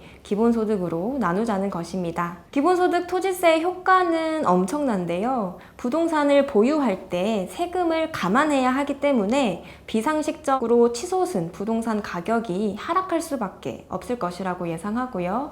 이 부동산 가격 하락은 무주택자에게 높은 주거비 부담을 덜어줄 뿐만이 아니라 토지세로 나눈 기본소득은 실질적인 주거비 지원 정책이 될 것이라고 기대합니다. LH 사태나 대장동 게이트에서 보듯이 이제는 부동산 개발의 방식도 바꿔야 합니다. 공영 개발에서부터 환매조건부, 토지임대부 개발 방식을 도입해서 부동산 개발에 있어서도 불로소득을 원천적으로 차단하고자 합니다. 토지세 기본소득, 환매조건부, 토지임대부, 공영개발, 토지주택은행 도입으로 정부에 대한 국민적 신뢰를 회복하고 토지로 얻은 이익이 모두에게 돌아갈 수 있도록 최선을 다하겠습니다.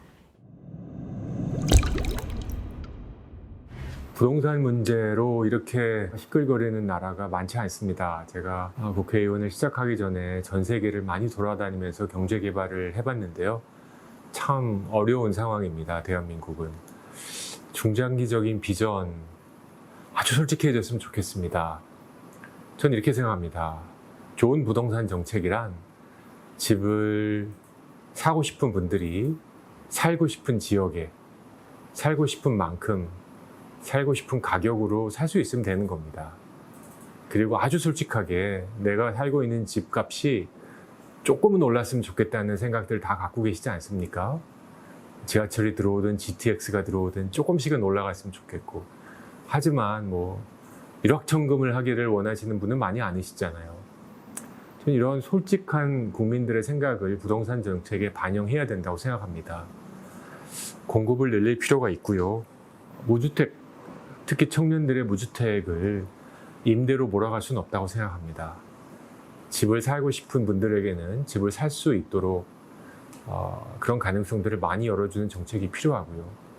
하지만 중장기적으로 집을 갖고 계신다고 해서 큰 돈이 생기진 않을 거다라는 그런 사회적 인식이 필요합니다. 도덕의 영역이 아니고요.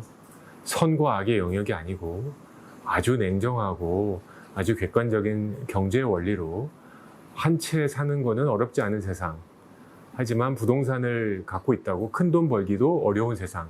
전 이런 게 좋은 정책이라고 생각합니다. 이를 위해서는 공급을 늘려야 되고요. 또 2채, 3채, 10채, 20채 갖고 계신 분들은 양보를 하셔야 됩니다. 우리 사회가 집이 넉넉지 않잖아요. 양보를 하실 수 있도록 출구 전략을 만들어 드리고 적정 시점이 지나면 강력한 정책으로 양보를 하실 수밖에 없도록 만들고, 또 한 채도 없는 분들에게는 집을 가질 수 있는 기회를 다양하게 만들어 드리는 정책을 준비하고 발표하겠습니다.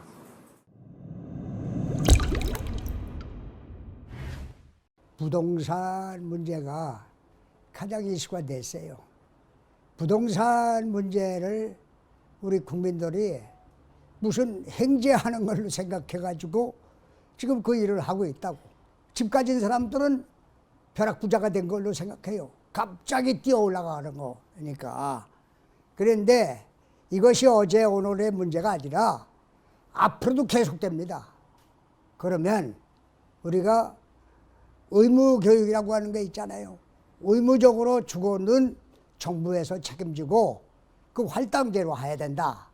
다시 말해서 우리가 정부에서 잡으려고 해도 부동산 문제는 잡힐 수가 없습니다. 어떻게 해야 되냐? 그걸 대여라고 할까? 이런 형태로 해서 누구든지 한국의 청년들은 태어나자마자, 그리고 청년이 되자마자 주택은 한 채씩을 무조건 하고 제공해주고, 그 다음에 그 일을 추진하는 데 있어서는 땅을 얼마든지 너희들이 자연스럽게 개발하거나 무슨 활용을 해서 나라에 바치는 그런 이중적인 구조를 갖지 않으면 절대로 주택 문제는 해결할 수 없다.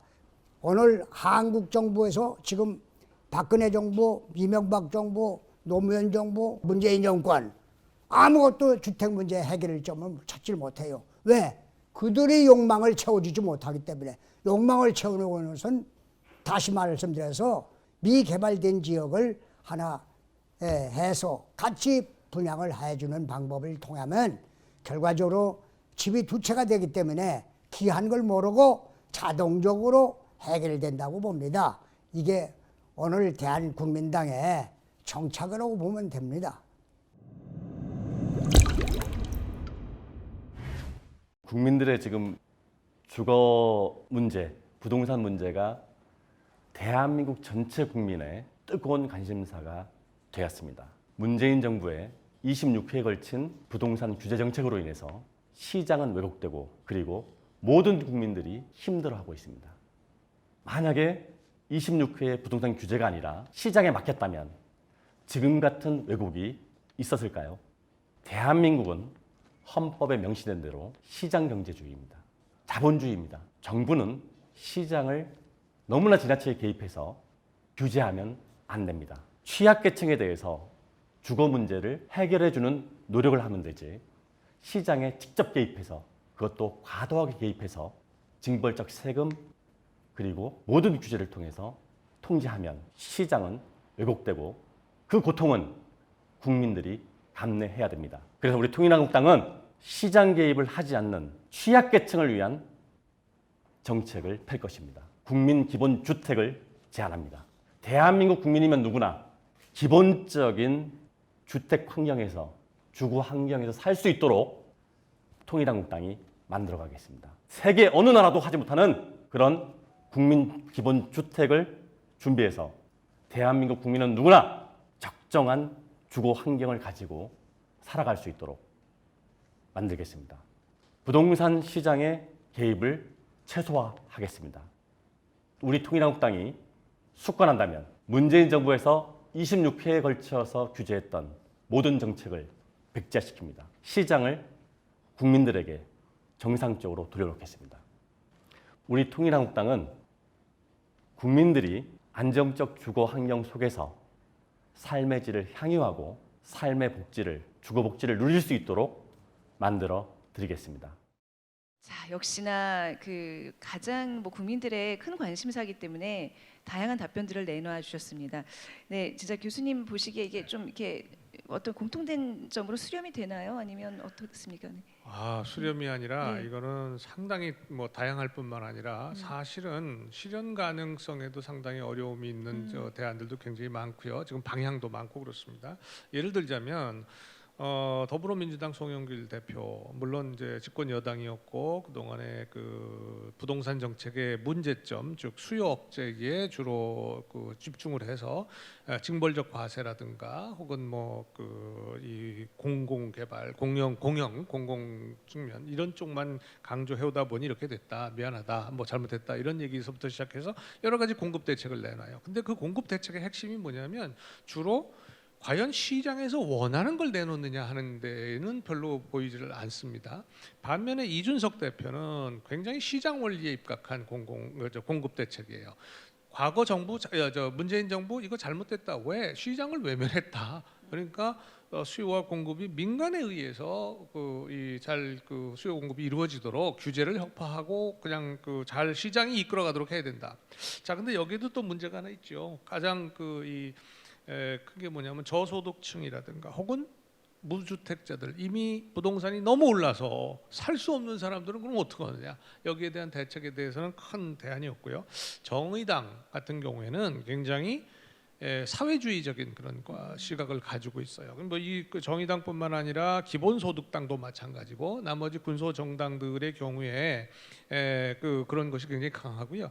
열린민주당 같은 경우에는 주로 원칙론만 제시하고 있고 그래서 다른 국민의당도 마찬가지인데 사실은 이 대안에 있어서는 안철수 대표가 상당히 구체적인 대안들을 좀 많이 제시를 하고 있습니다. 여러분들 보시는 시각에 따라서는 조금 다를 수는 있습니다. 연령별 쿼터제라든가 또 공공과 민간이 상호 보완적으로 주택 공급을 추진을 해야 된다든가 그래서 우리가 조금은 좀 더 고민을 해봐야 될 그런 가치는 있다.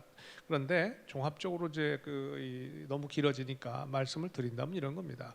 지금 당장 이 모든 대안들이 지금 당장의 부동산 문제에 지금 집착을 하고 있어요. 그런데 지금 여러분 2020년에 태어난 사람이 불과 27만 몇천 명밖에 안 돼요. 근데 이 사람들이 성인이 돼서 주택 문제, 부동산 문제를 갖게 되는 시기에는 우리 세대는 100만 명씩 태어났습니다. 지금 이제 1년에 25만 명 곧 태어날 겁니다. 인구는 계속 감소하고 있습니다. 순감소. 그렇죠? 지금 시골에 가면 이미 빈집이 어마어마하게 많습니다. 장기적인 시각에서의 주택 정책, 부동산 정책은 제가 보기에는 지금 거의 고려가 되고 있지 않아요. 그래서 이런 문제까지도 우리가 함께 논의해봐야 되지 않느냐 이렇게 생각이 듭니다. 네. 자, 각 정당 대표들의 저는 정당 대표들은 이제 현실 문제만 얘기하고 있고 네. 부동산 정책에 대한 정당들의 입장 또는 뭐 각 정치인들의 입장은 표로 직결돼요. 왜냐하면 이 부분은 지금 집이 없는 무주택자나 이 1가구 1주택인 뭐 일반 서민 중산층이나 집이 많은 상류층이나 다주택 보유자나 모두 다 불만이거든요. 네. 그 누구도 만족스럽지가 않아요. 근데 여기에 불만이 표로 연결이 되니까 선거 때면 모두 다 가장 안전한 얘기를 해요. 네. 그래서 이 진단 다 다르고 집권 여당은 사과도 내놨고 그다음에 수요 억제 정책에 문제가 있었다. 그러고 이 7개 정당이 모두 다 공급을 이야기해요. 공급이 가장 안전한 해법이거든요. 그 솔루션을 내요. 집권 여당은 앞으로 2025년까지 사실 한 4년 남았는데 네. 수도권에 181만 호를 비롯해서 205만 호를 짓겠다. 가능할까? 이제 이런 질문 어떻게 가능한지 또 제시해야 되겠죠. 네. 그런데 그러다 보니까 문제는 저는 교수님 말씀 마지막에 그게 제가 고민했던 거예요. 어떤 네. 불과 20년 후에는요. 아, 네네. 공급 과잉으로 아마 지방은 텅텅 빈 또 네. 미분양 주택들이 네. 남아돌 것이고 수도권 일부 이제 집값과 관련해서 네. 시장 수요가 몰리는 쪽은 이제 뭐랄까요 거래가 있겠지만 제가 보기에는 인구 절벽에 대비해서 우리나라 지금 주택 보유율은요 주택 공급률은 1가구 1인 1주택이 가능한 공급량이에요. 다만 일부 많이 가지고 있는 이제 소수가 있고 그리고 한 2주택 정도 보유하고 있는 일부가 있고 그 다음에 무주택이 한 이제 과반이 조금 안 되고 그러니까 이제 자가 보유율이 50% 넘어가는 상황이거든요. 네. 그러니까 이 공유되는 상황이 되는데 두 번째 문제는 주택 공급의 유형이 1인 가구가 급속히 늘어나고 있는데 지금 이제 중대형 아파트는 인기가 없지 않습니까? 그런데 문제는 이러한 이제 주택 저 공급 유형이 제대로 미래에 맞겠느냐? 제가 보기엔 불일치가 한 10여 년 후에 나올 것 같거든요. 근데 이후에 부동산 시장이 우리가 크라이시스라고 얘기하는데 만약에 대공황이 오게 되면 네네. 이거 어떻게 수습할까? 저는 이거 굉장히 무서운 쓰나미일 것 같아요. 네. 그래서 이 부동산 공급을 단기적으로 얘기하면 시간차도 긴 정책을 내년에 얼마 보급하겠다 가능하다 3년 내에 얼마 보급하겠다 가능하다 그러는데 이 정권마다 안 맞는 게 네. 이번 정권의 공급 대책이 다음 정권에 실현이 안 돼요. 정권이 연속적으로 공약이 바뀌니까 이어진다는 보장이 없으니까. 다음 정권도 네. 또 부동산으로 그렇죠. 얻어맞을 가능성이 커요. 왜냐하면 네. 부동산은 가격이 올라도 혼나지만 떨어져도 혼납니다. 그럼요. 사실은 그럼요. 국민들한테. 네네. 근데 적절하게 오르겠냐고요. 아까 네. 시대정한 조정훈 대표가 자 안정적으로 원하는 곳에 원하는 가격으로 원하는 주거를 하면서 네. 또 자가 보유가 조금씩은 오르기를 원하지 않느냐. 이러한 이상적인 모델이 실현되겠느냐 이런 질문 던지거든요. 근데 그 질문은 굉장히 중요한 질문이에요. 근데 이번에도 보면은 정당에서 중장기적인 해법은 다 빠져 있다는 게 네. 불안한 대목으로 전 지적을 드리고 싶습니다. 네. 사실 부동산 문제가 경제 문제의 굉장히 핵심인데 이게 핵심이죠. 정쟁화가 되고 있잖아요. 그렇죠. 뭐 LH 사건부터 대장동 의혹까지 이걸 이용해서 어떻게 하면 선거에서 좀 더 유리한 고지를 차지할까만 고민하는 정치인들의 모습. 진짜 되게 마음이 안 좋고 이건 굉장히 중요한 문제라고 생각하는데 그 유권자들이 판단을 잘하셔야 될 것 같아요. 맞아요. 우리가 내년에 있을 그러니까 뭐 두 차례 선거 있지 않습니까? 대통령 선거도 있고 지방 선거도 있고 이럴 때 우리가 경제의 어떤 면을 좀 들여다봐야 될까요? 어떤 경제 정책을 제시하는 후보에게 표를 주는 게 맞을까요, 교수님? 좀 기준을 좀 제시해 주신다면요. 그런데 이제 우리 그 유권자들이 표를 던질 때에는 부동산 정책만 가지고 표를 던지는 건 아니거든요. 그러니까 뭐 종합적으로 여러 가지를 종합적으로 고려할 수밖에 없는 것이고 자기 정치적인 성향도 있고요.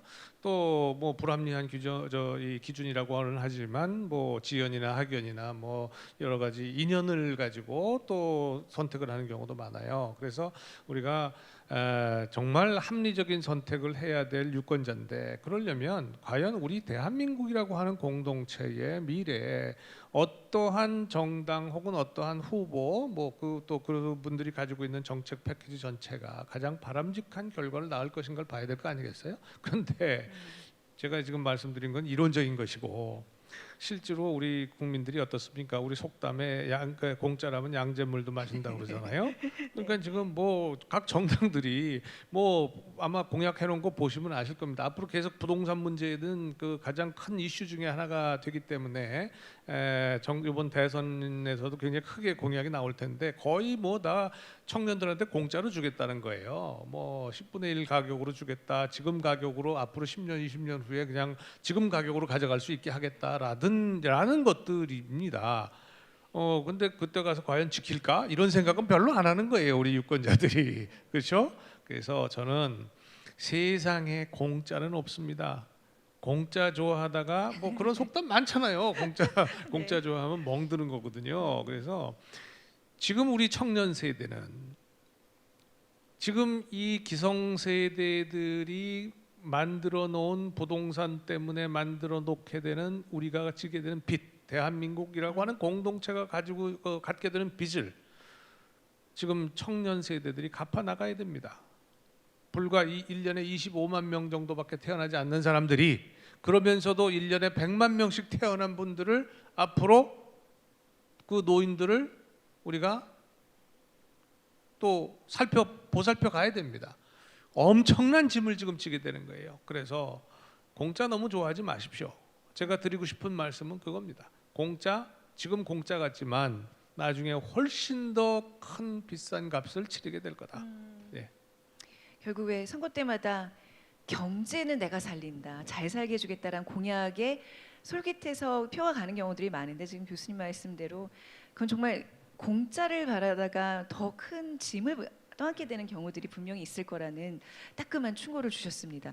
우리 최영일 평론가님이 보실 때는 경제의 어떤 분야에 어떤 정책을 내놓는 후보에게 우리가 좀 관심을 가져야 될까요? 저는 그 후보의 삶을 프로필을 한번 보시라고 말씀드리고 싶고요. 네. 경제 문제에 유능한 이 정치인을 뽑고자 한다면 네. 그의 경제 활동을 봐야 돼요. 예를 들면 월급을 한번 정말 눈물 나는 월급 봉투 못 받아본 사람이 네. 그 월급쟁이의 마음을 이해하기는 어려워요. 경험이 그 사람의 정체성을 저는 규정한다고 생각하기 때문에 경제 활동, 월급도 네. 받아보고 또 때로는 내가 사업을 하면서 크던 작던 월급을 줘보는 고충도 느껴보고 그냥 부동산 문제 해법을 원하시면 집 때문에 젊은 시절 한번 고민해보고 그랬는가. 그러니까 예를 들면 막대한 부를 상속한 정치인이 제가 서민들의 주택 문제 해결하겠습니다. 할 수도 있다고 봐요.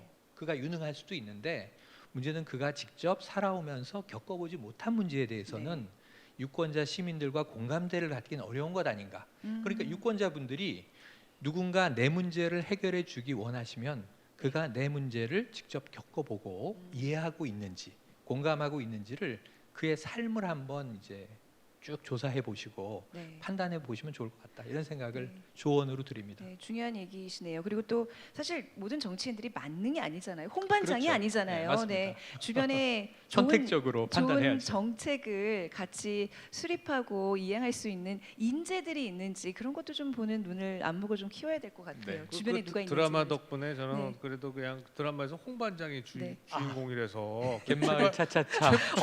홍반장. 최반장보다는 나은 것 같아서 그 기분은 좋습니다. 네, 오늘 홍반장 같은 답변을 계속 주고 계십니다. 맞아요, 계속 잘 맞아요. 부탁드리겠습니다. 자, 그러면 온라인 유권자 참여단의 또 질문을 들어보도록 하겠습니다. 자, 이 경제 부동산 문제에 대해서 질문 있으신 분 손 들어주세요. 네, 저기 성함이 이태균님인 것 같은데요. 간단하게 본인 소개 먼저 좀 해주세요. 네, 저는 서강대학교 경제학부 올해 신입생인 이태규라고 합니다. 네, 그 경제를 전공하시는 분이면 조금 오늘 질문도 굉장히 뭔가 고민을 많이 한 흔적이 있을 것 같은데요. 네, 들어볼까요? 일단 저는 시장경제주의자인데요. 현재 이제 부동산 정책과 관련해서 여권과 야권의 이제 대립된 시각에 대한 저의 생각과 더불어서 패널분들의 의견을 듣고 싶습니다. 이제 최근에 토지에서 나오는 불로소득을 환수하는 시장 친화적인 토지 공개념 도입이 필요하다면서 국토보유세와 지대세를 언급하고 이제 임대주택 사업자들의 세제 혜택을 폐지하는 등 모든 국민에게 토지에 대한 권리를 평등하게 부여하는 방향에 대해서 논의가 되고 있는 걸로 알고 있습니다. 그렇지만 저는 이 주장에 깔려 있는 근본적인 전제들에 대해서 조금 비판적인 생각을 가지고 있습니다. 우선 투자와 투기 세력을 구분하지 않고 다주택자들을 모두 투기 세력으로 규정짓는 것이 문제가 된다고 보고 있고요. 객관적으로 대한민국의 재정이 땅값과 비교해서 많지도 않고 민간이 시장에서 수행하는 역할을 위탁하고 있는데 정부가 그것마저 지금 모두 공공주도로 돌리고 있다라는 기본적인 시각이 문제가 있다라고 생각을 합니다. 뿐만 아니라 이제 공공임대주택은 공식률이 높을 뿐만 아니라 공공주도의 공급이 한계가 분명하다라고 생각을 하고 있는데요. 이렇듯 정부 정책 실패의 원인을 그대로 전제 조건으로 깔고 있는 방안이 공공이 택지 소유부터 하겠다는 방안에 대해서 저는 굉장히 비판적으로 생각하고 있습니다. 아까 패널분들께서 언급해 주셨던 것처럼 장기적인 공급 확대 정책은 사실 인구 절벽이라는 요인을 고려했을 때 굉장히 위험성이 높은 정책이라고 생각합니다. 저는 그래서 단기적으로 공급 확대를 위한 정책이 필요하다고 생각을 하는데요. 가계부채 비율을 줄이기 위해서라도 단기적으로 매물을 내놓을 수 있는 환경을 조성해 주는 것이 가장 효율적인 공급 정책이라고 생각을 하고 있습니다.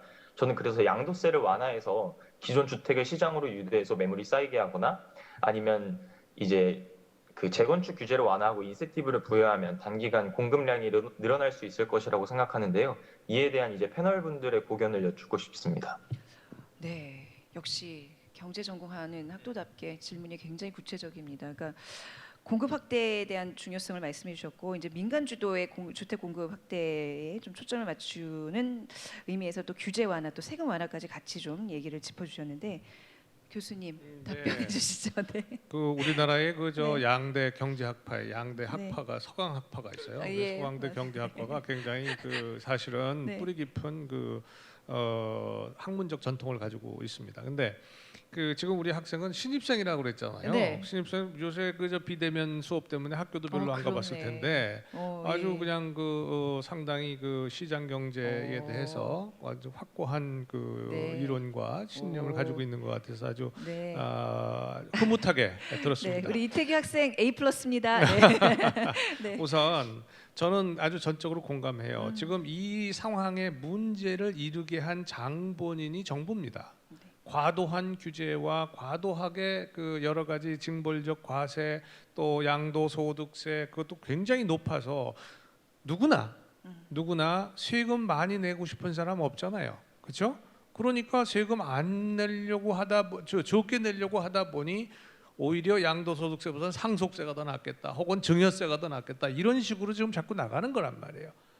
자, 그것이 지금 그렇기 때문에 지금 일부 여러 정당들이 몇몇 정당들이 주장하는 것처럼 사실상 토지를 아예 국가 소유로 하자라든지 아주 극단적인 경우에는 그리고 아주 높은 세금을 매겨 가지고서 징벌적 과세를 한다 혹은 뭐 국토 보유세를 비롯해서 여러 가지 중과세를 한다. 2중 3중의 과세를 하는 것은 오히려 이 부동산 문제를 훨씬 더 어렵게 만든다. 공공부문은 저도 행정학과 교수입니다만은 반드시 공공에서 공급하지 않으면 안 되는 여러 가지 공공재화들을 주로 공급하는 것이 공공재지 민간에서 공급을 하는 것이 훨씬 더 효율적인 이와 같은 아파트를 비롯한 주거 문제를 정부가 직접적으로 개입하는 것은 저는 굉장히 바람직하지 못하다고 생각을 해요. 그래서 기본적으로 정부가 부동산에 다 손을 떼야 된다고 생각을 하고요. 다만 아까 잠깐 말씀드렸어요. 저소득층을 비롯해서 우리가 보듬어야 할, 우리가 포용해야 할 계층들이 우리 사회에 반드시 있습니다. 그래서 그분들에게 대한 주택 공급을 정부가 책임을 지고 하는 거죠. 그래서 우리 모두 공동체가 함께 잘 살게 만드는 이런 방식으로 나가는 것이 가장 좋다 이렇게 생각이 들고요. 그런 의미에서 지금 아까 우리 질문하신 이태규 학생이 여러 가지 대안들을 제시했는데 저도 그 대안들에 전적으로 공감합니다. 이 문제의 해결은 시장이 가장 민감해요. 시장이라는 것은 결국 뭐냐? 주택 공급자가 내가 돈을 벌 수 있겠다 그러면 열심히 들어와서 공급을 해요. 그래서 너무 많은 사람들이 공급이 많이 이루어지면 그러면 가격이 떨어지게 돼 있는 겁니다. 역대 정부의 부동산 정책 중에 가장 부동산이 안정됐던 시기는 전부 이런 방식으로 네. 해왔을 때예요. 그러니까 우리 역대 정책 경험을 통해서도 정부의 정책 경험을 통해서도 지금 말씀하신 이태규 학생의 여러 가지 기본적인 생각들이 가장 정확한 그런 해결 방법이다. 네. 이렇게 생각합니다. 공급 수요 시장 원리를 해치지 않는 게 근간이 되어야 되지만 또 어떤 소외계층을 위해서는 정치적인 해결 문제도 꼭 필요하다는 예, 말씀이신 것 같습니다. 네. 저는 이제 뭐 기본적인 흐름은 공감을 하면서 약간의 이제 보완을 말씀드리면 부동산 문제가 이런 거죠. 워낙 제한돼 있는 이 공급 자원이에요. 그렇죠. 네. 이게 생산해낼 수 있는 게 아니지 않습니까? 그래서 그런 측면에서 시장 원리로 가는데 하한 문제는 교수님이 말씀해 주셨어요. 시장에서 불리함을 안고 있는 저소득층은 공공이 지원하는 또 프로그램이 필요하다. 이거 만약 5분위 정도로 나눈다면 이게 우리가 이 마지막 이 하위 분기가 될 것 같고요. 네. 그리고 또 하나는 저는 좀 이 부동산 슈퍼리치 초상류층의 네네. 이 다수 부동산 보유자 다주택자들, 네. 과도하게 여기서 네. 이제 어떤 수익을 내고 있는 요즘에 대장동에 왜 분노해요? 화천대유에 너무너무 분노하잖아요. 부동산 개발, 뭐 기획부동산 이런 걸 주도해서 부동산 투기로 막대한 부를 창출했다면 저는 그건 그냥 불법이면은 처벌하면 되는 거고요. 형사법으로. 근데 위법하지 않더라도 결국은 소득에 대해서는 세금이 부과되지 않겠습니까? 소득 있는 곳에 세금 있다. 이게 이제 국가의 과세 원칙인데 이러한 이제 슈퍼리치의 막대한 부의 창출은 조금 세금으로 상한선은 제한했으면 좋겠다는 게 있고요. 그다음에 또 하나는 아까 말씀드린 대로 나머지는 시장 원리에 맡기되 이 제한돼 있는 공급 상품을 어떻게 관리할 건지를 앞으로 20년 말씀드렸으니까 앞으로 4번의 정부가 네. 중단기적으로 잘 관리하면 전 부동산 과열은 자동으로 사라지면서 반대의 고민을 하는 시점이 조만간 올 것이라고 봅니다. 네. 그 시간이 없지만 간단하게 하나만 더 우리 말씀을 드리면 이런 겁니다. 지금 왜 이제 부동산에 심각한 문제가 더 발생했느냐면요. 부동산 가격이 올라요. 그러면 과세 표준이 올라가지고 보유세가 엄청나게 증가하는데 지금 종합부동산세까지 해가지고 2중 3중으로 지금 과세를 하고 있어요. 근데 문제는 지금 우리 최평론가 말씀하셨죠. 소득이 있는 곳에 과세가 있어야 됩니다. 이익이 있는 곳에 과세가 있어야 되는데 이거는 지금 미실현 소득이나 미실현 이익이에요. 실현되지 않은 겁니다. 그냥 살고 있는데 집값이 올랐어요. 근데 거기에다가 엄청나게 지금 세금을 부과한 겁니다. 그것이 지금 이 정부의 더욱 큰 문제고 그러다 보니 그 부과된 세금을 감당을 하려니 더욱더 집값이 오를 수밖에 없는 이런 상황이 돼버린 거예요. 네. 자, 그러면 부동산 정책 얘기는 여기서 좀 마무리하고요. 세 번째 질문으로 또 이어가 보도록 하겠습니다. 질문 보여드리죠. 자, 우리나라는 2019년 11월 이후 출생자 수보다 사망자 수가 많은 인구 자연 감소가 시작됐습니다. 자, 이에 대한 원인과 해결 방안은 무엇일까요? 라는 질문입니다. 우리가 이제 사망자가 더 많은 데스크로스라고 그러죠. 그 이제 시대로 이제 접어든 것 같은데 인구가 준다는 거 굉장히 심각한 문제죠, 교수님. 이게 뭐 생산활동 인구도 줄어드는 거고 그만큼 이 국력에 있어서도 굉장히 약해지는 거고 저희가 사실 인구 감소라는 게 어떤 의미인지 잘 몰라. 예전에는 많다고 난리해져서 그야말로 그게 뭐 정책이 국가 정책이었는데 이제는 또 갑자기 이런 소리를 하니까 무슨 의미인지 좀 먼저 얘기를 해주시겠습니까? 우선 네. 아마 이렇게 비교하시면 제일 좋을 것 같아요. 베트남하고 우리나라를 좀 비교를 해보면요. 베트남이 한 1억 됩니다 이제는. 그런데 20, 30대 인구가 70% 정도 됩니다. 근데 우리나라는요 지금 오히려 65세 이상 인구의 늘어나는 속도가 엄청 빨라지고 있습니다. 뭐 잘 아시잖아요. 이제 뭐 건강보험 잘 돼 있지요. 노인들이 열심히 운동하지요. 그러니까 훨씬 더 오래 사세요. 그런데 이분들은 경제활동 인구가 아닙니다. 다시 말씀드리면 실질적으로 생산 활동에 종사하는 인구가 아니고 그렇죠. 지금 말하자면 사회에서 우리가 복지를 통해서 지원을 해 주어야 할 대상들이에요. 근데 지금 여러분들처럼 여러분들 세대가 앞으로 계속해서 한 60 정도 될 때까지 계속해서 세금을 내실 거 아니에요. 그 세금과 각종 복지 부담금을 통해서 지원을 해야 되는데 지원 대상자가 늘어나는 속도가 고령화 속도가 세계에서 제일 빠릅니다. 그런데다가 우리나라는 65세 이상의 노인들의 빈곤율이 OECD 국가들 중에 한 34개 국가 중에 최고로 높은데 그 높은 정도가요. 평균보다 약 4.5배가 높습니다. 빈곤율 자체가. 그러니 노인 빈곤율이 이렇게 높으니까 노인들이 노후에 대책이 지금 없는 거예요. 그럼 어떡합니까? 결국은 정부가 세금을 걷어서 혹은 기타 부담금을 걷어서 노인들을 지원해 줄 수밖에 없잖아요. 근데 그 노인 인구가 지금 태어나는 인구의 4배예요. 네. 간단하죠? 네. 인구 분포 비율을 네. 보면. 그래서 아까 인구가 줄어든다 첫 번째 큰 문제. 두 번째는 줄어드는 과정에 남아있는 인구에서도 역피라미드 구조가 되고 있다. 경제활동하는 또 청년층에게는 이 자신 외에 사회적으로 부담해야 하는 막대한 비용이 이 인구 분포와 비중 때문에 발생한다. 이 세 번째 문제. 이게 해결되지 않으면요. 네. 저는 이 사회가 유지되기 어려울 정도의 어떤 균열적인 파열이 올 거다. 파열음이 날 거다. 지금도 대한민국 5대 갈등이 있어요. 네. 이 항상 대통령 직속 뭐 사회통합위원회 이런 데서 세대 갈등, 그다음 이념 갈등, 네. 지역 갈등, 우리가 양성 갈등, 양성도 아니고 이제 성 갈등이죠. 그리고 마지막 하나 계층 갈등이에요. 소득 때문에 발생하는. 이 중에 세대 갈등이 나머지의 갈등을 흡수하는 상황이 되는 거예요. 어떤 소득 계층 갈등까지도 또 이 지역 갈등 마찬가지, 양성 갈등 포함해서. 그래서 저는 미래에 우리가 집중해야 할 사회복지 문제가 세대 갈등 해소인데 네. 아까 선거와 제도 얘기할 때 청년 정치 얘기했잖아요. 그럼 고령층 정치는 어떻게 하죠?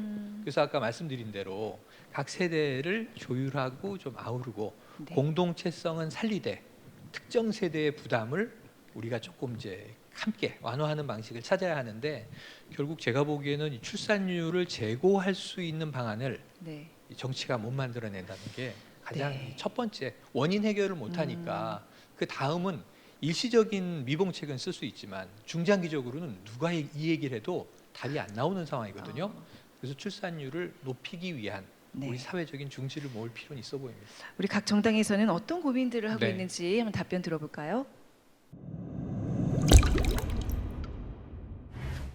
지난해 우리나라 합계 출산율은 0.84명으로 2018년 1명으로 떨어진 이후 계속 낮아지고 있는 실정입니다. 또한 사망 수가 출생자 수를 초과하는 데스크로스 현상까지 발생했습니다. 우리나라는 2006년 이후 3차례의 저출산 고령사회 기본계획을 시행했지만 출산율은 계속 감소해 가고 있습니다. 주거 일자리 양육비, 교육 경쟁 심화, 일, 가정 양립의 곤란, 성차별적 노동시장, 청년의 삶의 질, 다양한 문제들이 종합적으로 작용한 결과이기 때문입니다. 특히 청년들의 가장 큰 어려움인 취업, 결혼, 주거 등의 문제인데 이것이 해결되지 않으면 저출산 문제는 극복할 수가 없습니다. 최근 여론조사만 보더라도 아이를 낳지 않는 가장 큰 이유로 경제적 불안정성을 꼽고 있습니다. 지난해 문재인 정부는 4차 저출산 고령사회 기본계획을 발표했습니다.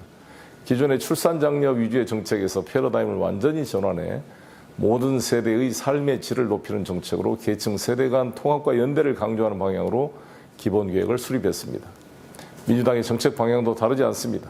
아이를 낳으면 지원하는 것이 아닌 아이를 낳을 수 있는 환경을 만들어야 합니다. 또한 부동산 문제를 비롯한 주거 안정, 청년들의 취업, 일자리 창출, 보육, 성평등 등 사회구조 전반의 문제들을 개선해 나가야 할 것입니다. 저출산 문제는 국가 미래의 생존이 걸린 문제이기도 합니다. 만병통치식 처방을 기대하기보다 정확한 진단과 계획을 바탕으로 장기간에 걸쳐 예산과 정책적 뒷받침을 통해 인내심을 가지고 해결해 가야 할 것입니다. 기본적으로 출산이라고 하는 것은 의식주에 대해 가지고 부담이 없을 때 그렇게 선택할 수 있는 그런 어떤 길이다 이렇게 생각하기 때문에 결혼을 하는 것을 우선 주저하게 만드는 현재의 상황, 그리고 결혼을 하고 나서도 자녀를 키울 만큼의 경제적 여력이 생기지 않는 그런 상황을 개선시키는 것이 중요하다. 저는 그런 생각을 합니다. 지금까지 우리가 출산율 제고 정책을 위해 가지고 매년 수십조의 예산을 쏟아붓고 있지만은 저는 결국 필요한 것은 결국 하나의 아이를 키우기 위해서 수반되는 비용의 상당 부분을 국가가 부담하겠다는 의지를 보여야 하는 것이고요. 그 가운데에서는 교육비의 부담이 상당합니다. 그래서 교육비를 경감시키는 것이 저희 당의 계획 중에 하나이고, 실제로 오세훈 서울시장 같은 경우에도 서울시장에 당선되고 난 뒤에 바로 서울런이라고 하는 이런 교육 정책을 통해 가지고 교육비 절감에 나선 바가 있습니다. 앞으로 대선에서도 이런 교육비 절감 대책을 마련해서 아이를 키우는 것이 부담으로 다가오지 않도록 하는 그런 문화를 만들겠습니다. 네, 정의당은 저출산 정책에서 출산이라는 표현을 저출생으로 이름을 붙이고 있습니다. 저출산이란 것은 출산의 책임을 여성에게만 전가하는 좀 문제인식 때문에 그렇게 표현을 하고 있다는 말씀을 먼저 드리겠습니다. 지난 15년간 정부에서 또 각 지방정부에서 저출생 문제를 해결하기 위해서 15년간 225조를 쏟아부었습니다. 전혀 해결되지 못하고 지금 전 세계에서 가장 저출생률을 기록하고 있습니다.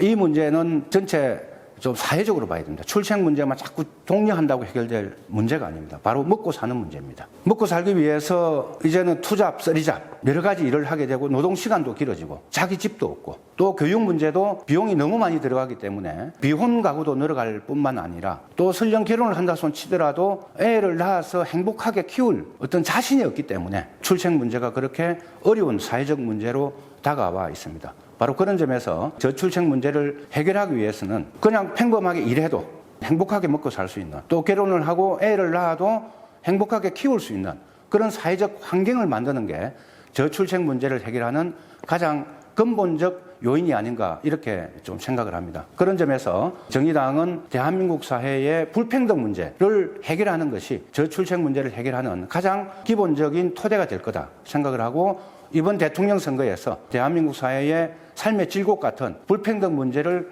해결하는 데 모든 당력을 쏟을 생각입니다. 저출산 대책이라는 표현이 저는 적절하지 않다고 생각합니다. 국민이 출산의 도구가 아니기 때문입니다. 그리고 또 여성의 카테고리에 넣어서도 안 된다고 생각합니다. 저출산이 여성만의 문제가 아니지 않습니까?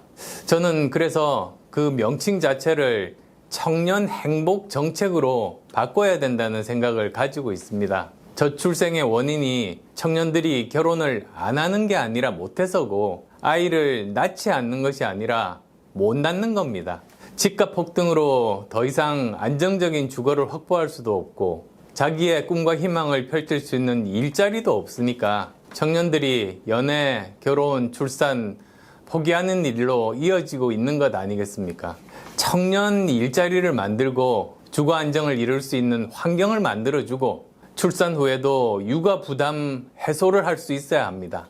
또한 여성의 경력 단절을 해결할 수 있는 종합적인 대책이 세워져야 저출생 문제가 해결될 수 있습니다.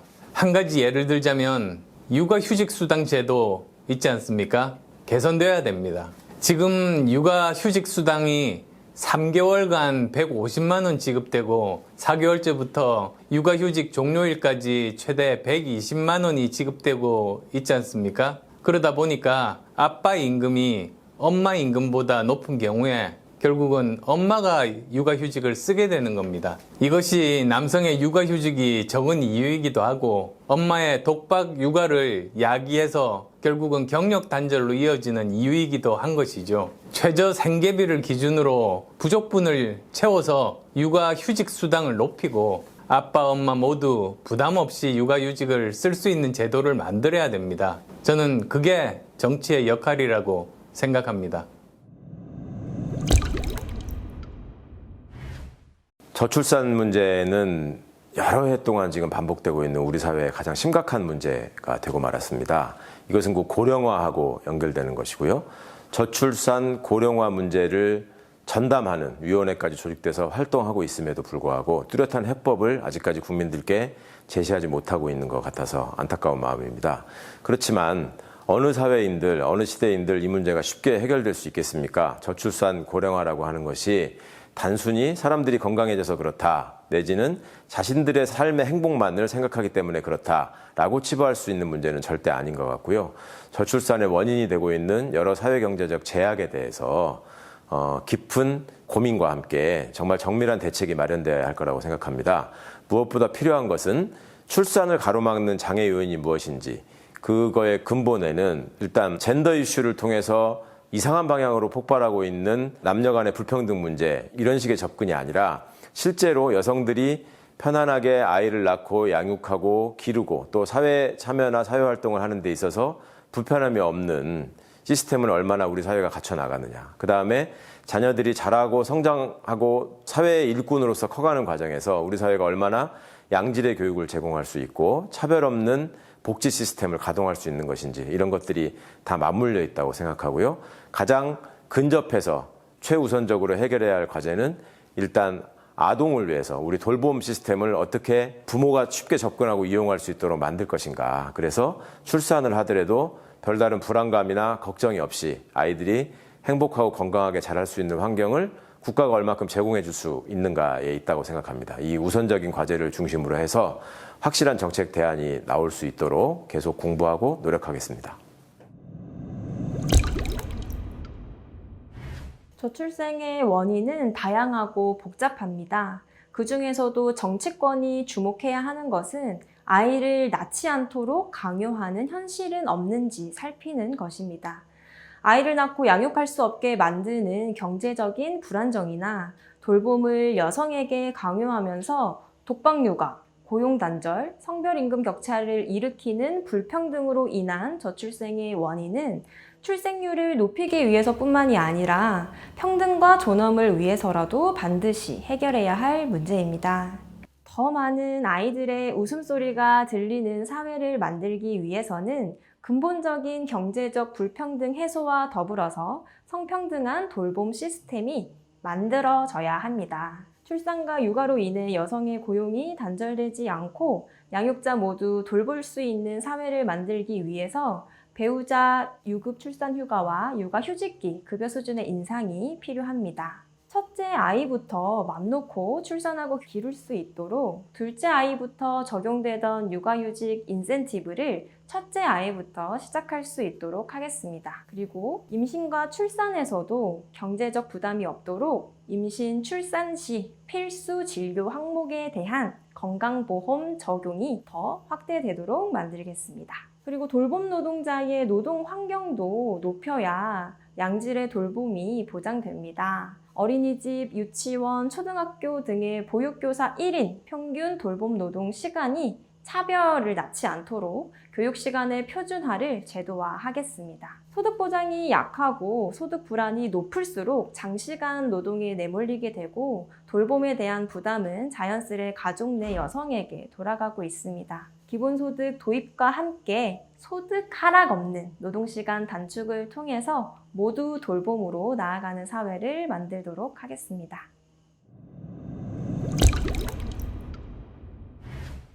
(0.84)라는 세계에서 가장 낮은 출산율을 해결하기 위해서는요, 결혼과 출산을 강요해서는 안 된다고 생각합니다.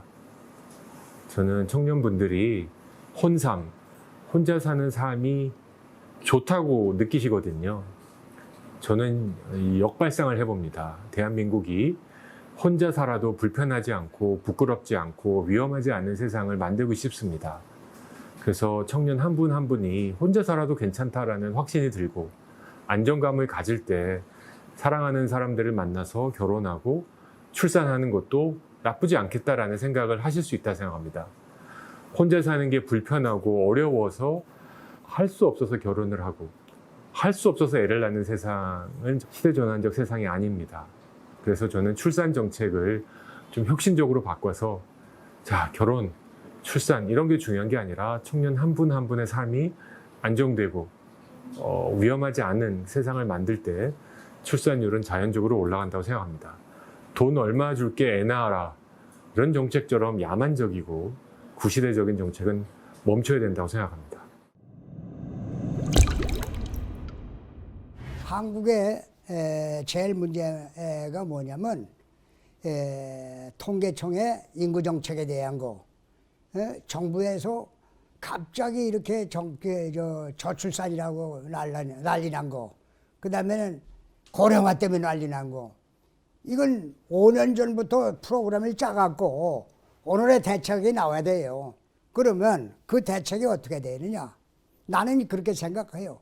우리 당에서도 이제 그런 방향으로 흘러가겠지만은 젊은이들을 같이 이렇게 결혼한 사람만이 우리 기구에 올 수 있다. 그러니까 대그룹에 가려고 그러면 결혼하자. 군대 가려고 그래도 결혼하자. 이렇게 조건을 내세워서 만들어놨을 적에 빨리 해야지 우리가 출세길이 열릴 수 있지 않느냐 이렇게 생각할 수가 있단 말이야. 그것이 최선의 방책이 아니냐 나는 그렇게 보는 거예요. 군대에 가려고 넣고 어느 곳에 가든지 간에 결혼한 자만이 해결할 수 있다.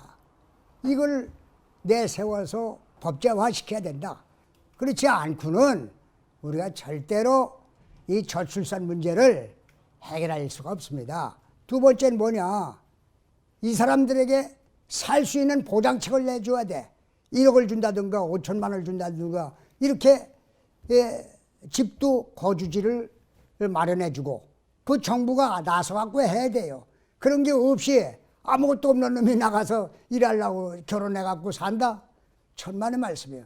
이것을 해결하는 방법은 법제화시키는 길밖에 없다. 이렇게 생각합니다.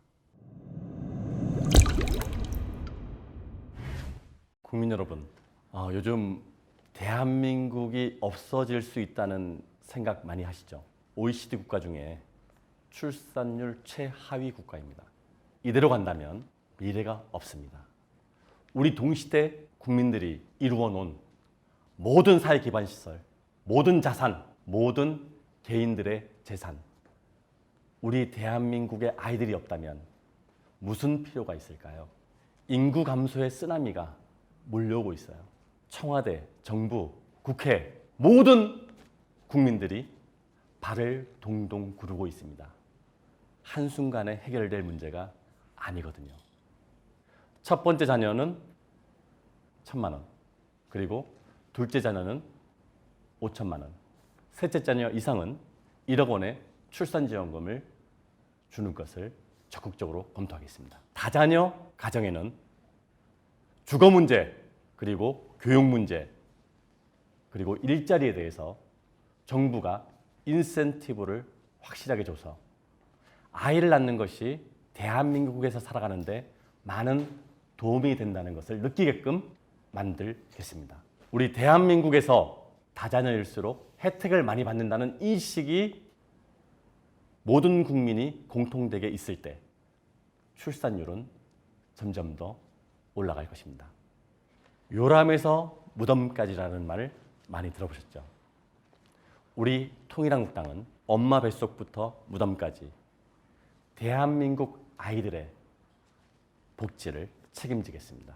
대한민국 아이들을 엄마 뱃속부터 관리하는 육아, 출산, 의료 시스템을 갖춰서 대한민국의 아이들을 마지막 한 아이까지도 지키겠습니다.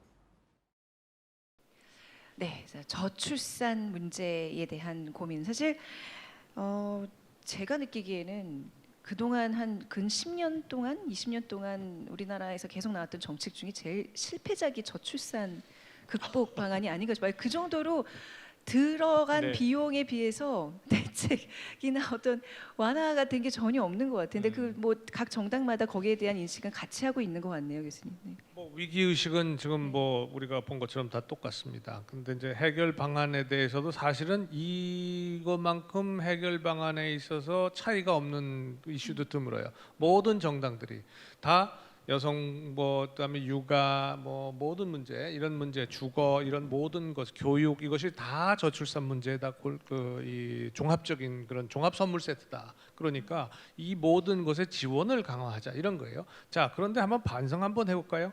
뭐 통계에 따라 다르긴 합니다. 왜냐하면 어떤 항목을 우리가 그 저출산 혹은 복지에 저출산에 지원했느냐에 따라 다른 건데 15년간 225조 혹은 250조 뭐 어떤 경우에는 300조 가까이 넣었다고 하는 경우가 있어요. 그렇게 돈을 쓰고도 출산율은 0.84입니다. 세계에서 가장 최저입니다.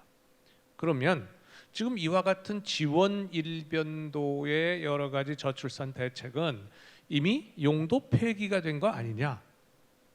뭔가 근본적인 문제를 지금 놓치고 있는 거 아니냐? 정치권에서 이런 반성이 있어야 하는데 그런 반성은 전혀 없고 계속 모든 정당들이 다 똑같습니다. 전부 다 지원을 강화해 주면 된다. 그래서 저는 이 문제에서만큼은 조금 이따 다시 한번 말씀드리겠습니다만은 정치권의 지금 대책은 대단히 실망스럽다 이렇게 봅니다. 아이를 낳고 기르는 게 국가 이익뿐만 아니라 나에게도 큰 행복감을 준다라는 인식이 있으면 그런 환경을 만들면 저출산 문제는 너무 간단히 해결되는 거 아닌가요? 네. 말이야 쉽지 사실. 네. 그래서 아까 정당 네. 대표들 말씀을 들어보면 이건 뭐 진보 보수 예, 예. 그러한 이제 진영 논리를 망라해서 많은 당 대표들이 출산율이라는 표현 자체가 네. 여성에게 책임을 좀 전가하는 경향성이 있으니 출생률이라고 부르자 이렇게 이제 저출생률. 이야기를 하고 네, 있어요. 그게 이제 아이 하나 키우는데 온 마을이 필요하다, 온 사회가 필요하다 이런 개념인데 제가 보기엔 사회적 육아 개념도 필요할 것 같아요. 이 맞벌이들이 특히 청년층이 하루 종일 고된 노동에 시달리면서 네. 아이를 낳으면 행복감을 느껴야 되는데 불안해하기 시작하는 거죠. 이 아이를 누가 어떻게 키우지? 그다음에 우리는 또 얼마나 많은 잠을 설치면서 네. 시간을 뺏기게 될까? 그 행복하고 함께 축하할 일이 과거에는 다 그랬거든요. 아이가 나면 얼마나 온 가족과 가문과 동네가 기뻐했습니까? 근데 지금은 이 아이를 잘 키울 수 있을까를 걱정해야 되니까 문제인데 결국은 이 모든 당대표들의 얘기를 수렴하면 자, 의식주 문제, 네. 입는 문제, 먹는 문제, 자는 문제 그리고 이제 생계 소득의 문제를 해결해 주면 자연히 높아질 거라고 생각하는데 저는 지금 이 사회적인 어떤 트렌드나 사고 방식이 네. 그렇지 않다고 생각이 돼요. 저는 이 안에 굉장히 사회 심리적으로 중요한 게 이타적 어떤 사회적 가치관에서 이기적 사회적 가치관. 이기적이라 그러면 우리가 싫어하지만 개인주의 강화 성향이 이 90년대 말 2000년대 초에 IMF를 겪으면서 굉장히 강화됐거든요.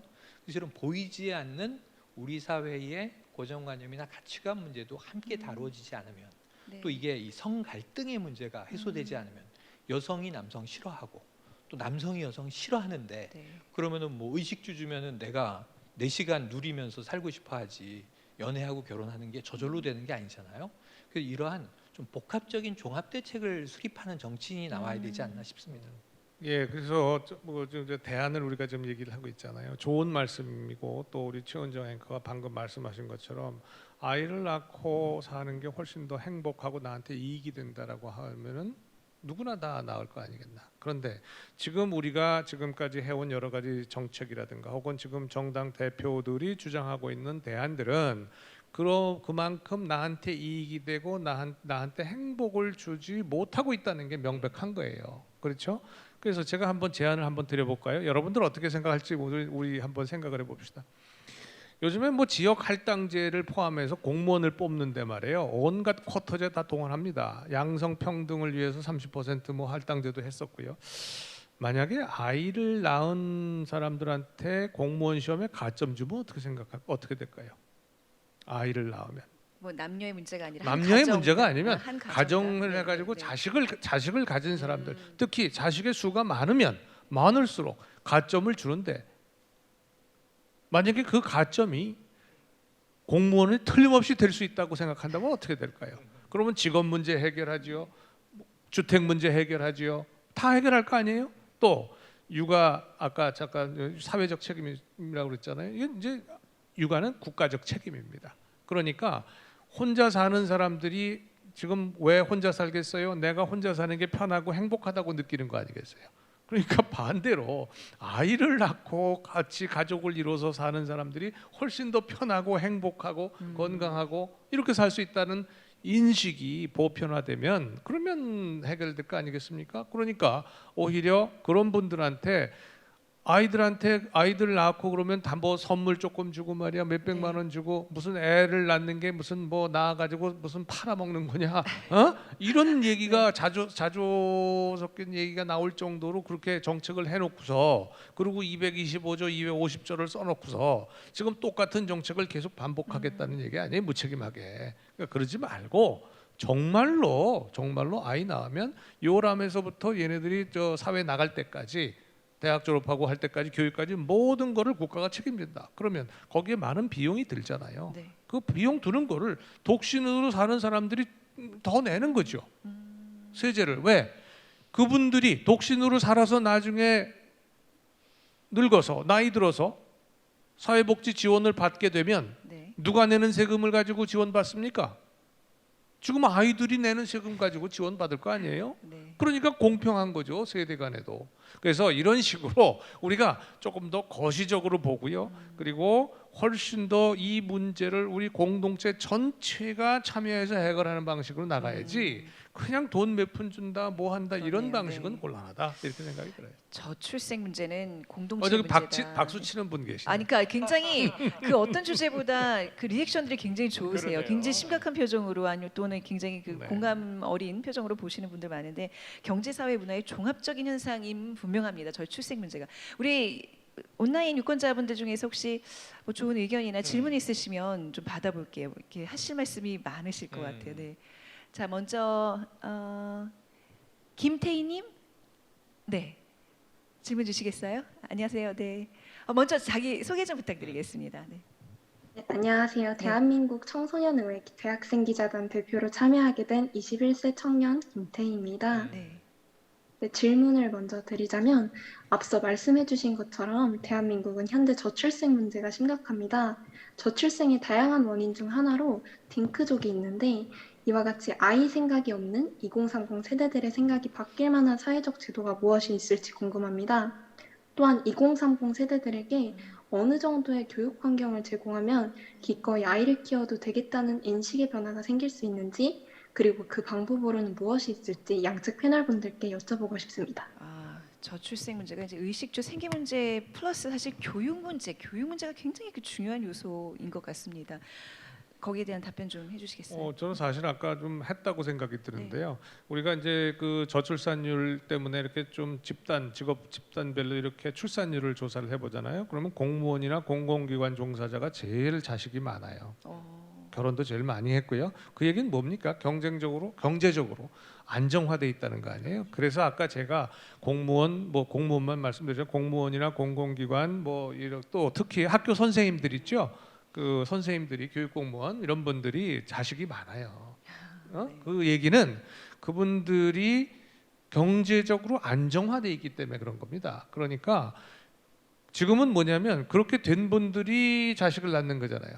그러니까 아예 그렇게 된 분들을 교육 공무원으로도 더 뽑을 때 더 가산점을 주고요. 공무원 뽑을 때도 가산점 주고요. 공공기관 뽑을 때도 가산점 주는 겁니다. 그러면 오히려 더 많이 낳아야 내가 그러면 경제적으로 더 안정화될 가능성이 높아지지 않습니까? 역으로 우리가 만드는 거죠.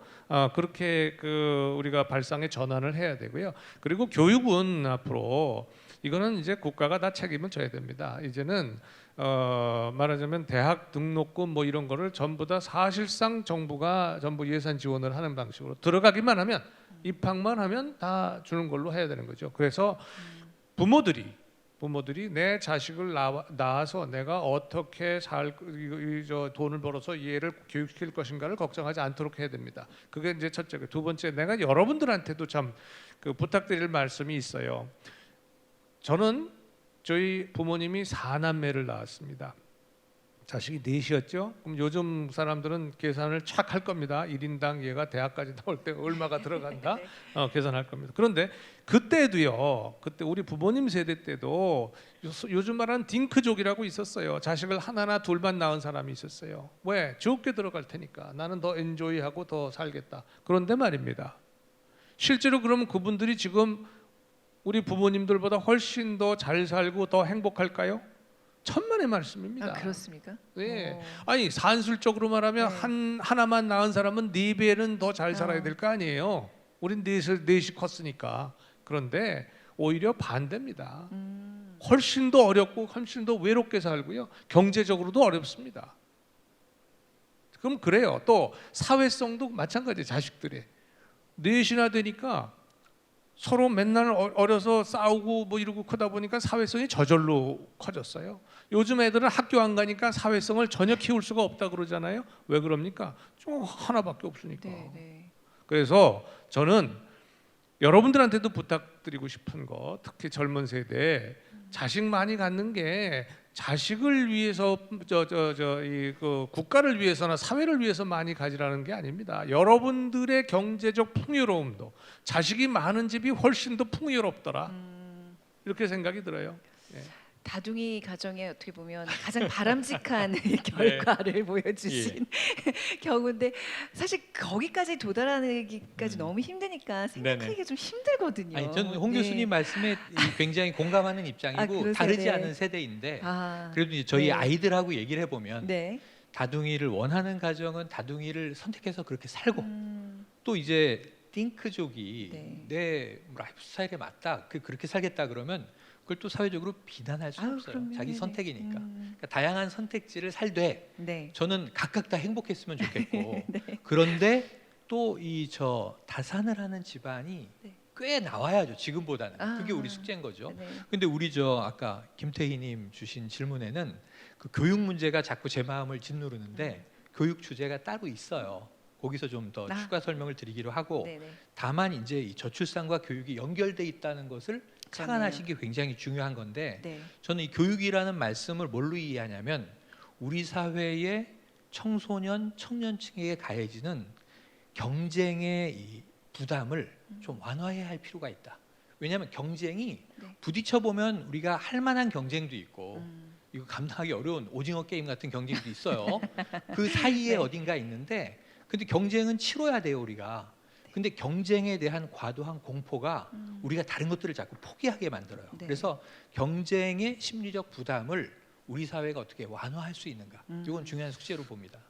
근데 하나만 제가 좀 그 말씀에 좀 드리고 싶은 것은 이런 겁니다. 제가 대학에서 지금 뭐 한 26년, 27년, 한 30년 가까이 이제 강의를 하고 있는데 이걸 그 과정 속에서 느끼는 건 이런 거예요. 왜 학생들이 모두 동일한 목표를 향해서 갈까? 이런 겁니다. 전 뭐 행정학과지만 그러니까 행정학과에 들어온 학생들은 공무원이나 공공기관 뭐 이런 데 나가는 걸 가장 많이 선호하기는 해요. 그런데 행정학과 학생뿐만이 아니라 거의 우리 학교 다니는 학생의 절반 가까이는 공무원 시험 보겠다고 하는 애들이 굉장히 많단 말이에요. 그런데 그게 그러면 옳을 바른 경쟁일까? 좀 그런 생각이 드는 거예요. 그래서 제가 사실은 개인적으로는 한 15년 동안 국제개발협력 분야의 여러 가지 뭐 사업이나 성과 관리들을 하고 있는데 그래서 나가서 젊은 청년들을 많이 봅니다. 우리 학생들 뭐 봉사단으로 나간 친구들도 있고 거기에 사업을 하러 나가는 친구들도 있고 그런데요. 보면 서로 다른 생각을 하는 학생들이 훨씬 더 행복하더라. 젊은 아이들이. 그리고 성취감도 높아지더라. 같은 방향으로만 뛰어가니까 너무나 경쟁이 치열하다고 느껴지고요. 그리고 내가 마치 그 경쟁 속에서 뒤처지는 느낌이 든단 말이에요. 나한테 가장 내가 잘할 수 있는 분야를 찾아서 내 분야로 열심히 노력을 해가면 그 분야가 무엇이든지 간에 성공 가능성이 훨씬 더 높고 내가 행복감도 있다. 그것이 진정한 교육이지. 지금처럼 모든 사람들한테 똑같은 교육을 하고 똑같이 1등하라고 가르치는 것은 교육이 아니다. 저는 그렇게 생각이 듭니다. 네. 자, 말씀하신 대로 교육에 대한 또 심도 깊은 토론은 잠시 후에도 이어가도록 하고요. 자, 유문 정답 토크 콘서트 지금 함께하고 계시는데요. 아쉽지만 저희가 1부는 여기서 마무리하겠습니다. 정치, 경제, 사회 분야 좀 짚어봤고요. 또 환경과 교육에 대한 이야기는 2부에서 만나보실 수 있습니다. 자, 유문 정답 토크 콘서트 2부도 많은 시청 부탁드리겠습니다. 고맙습니다.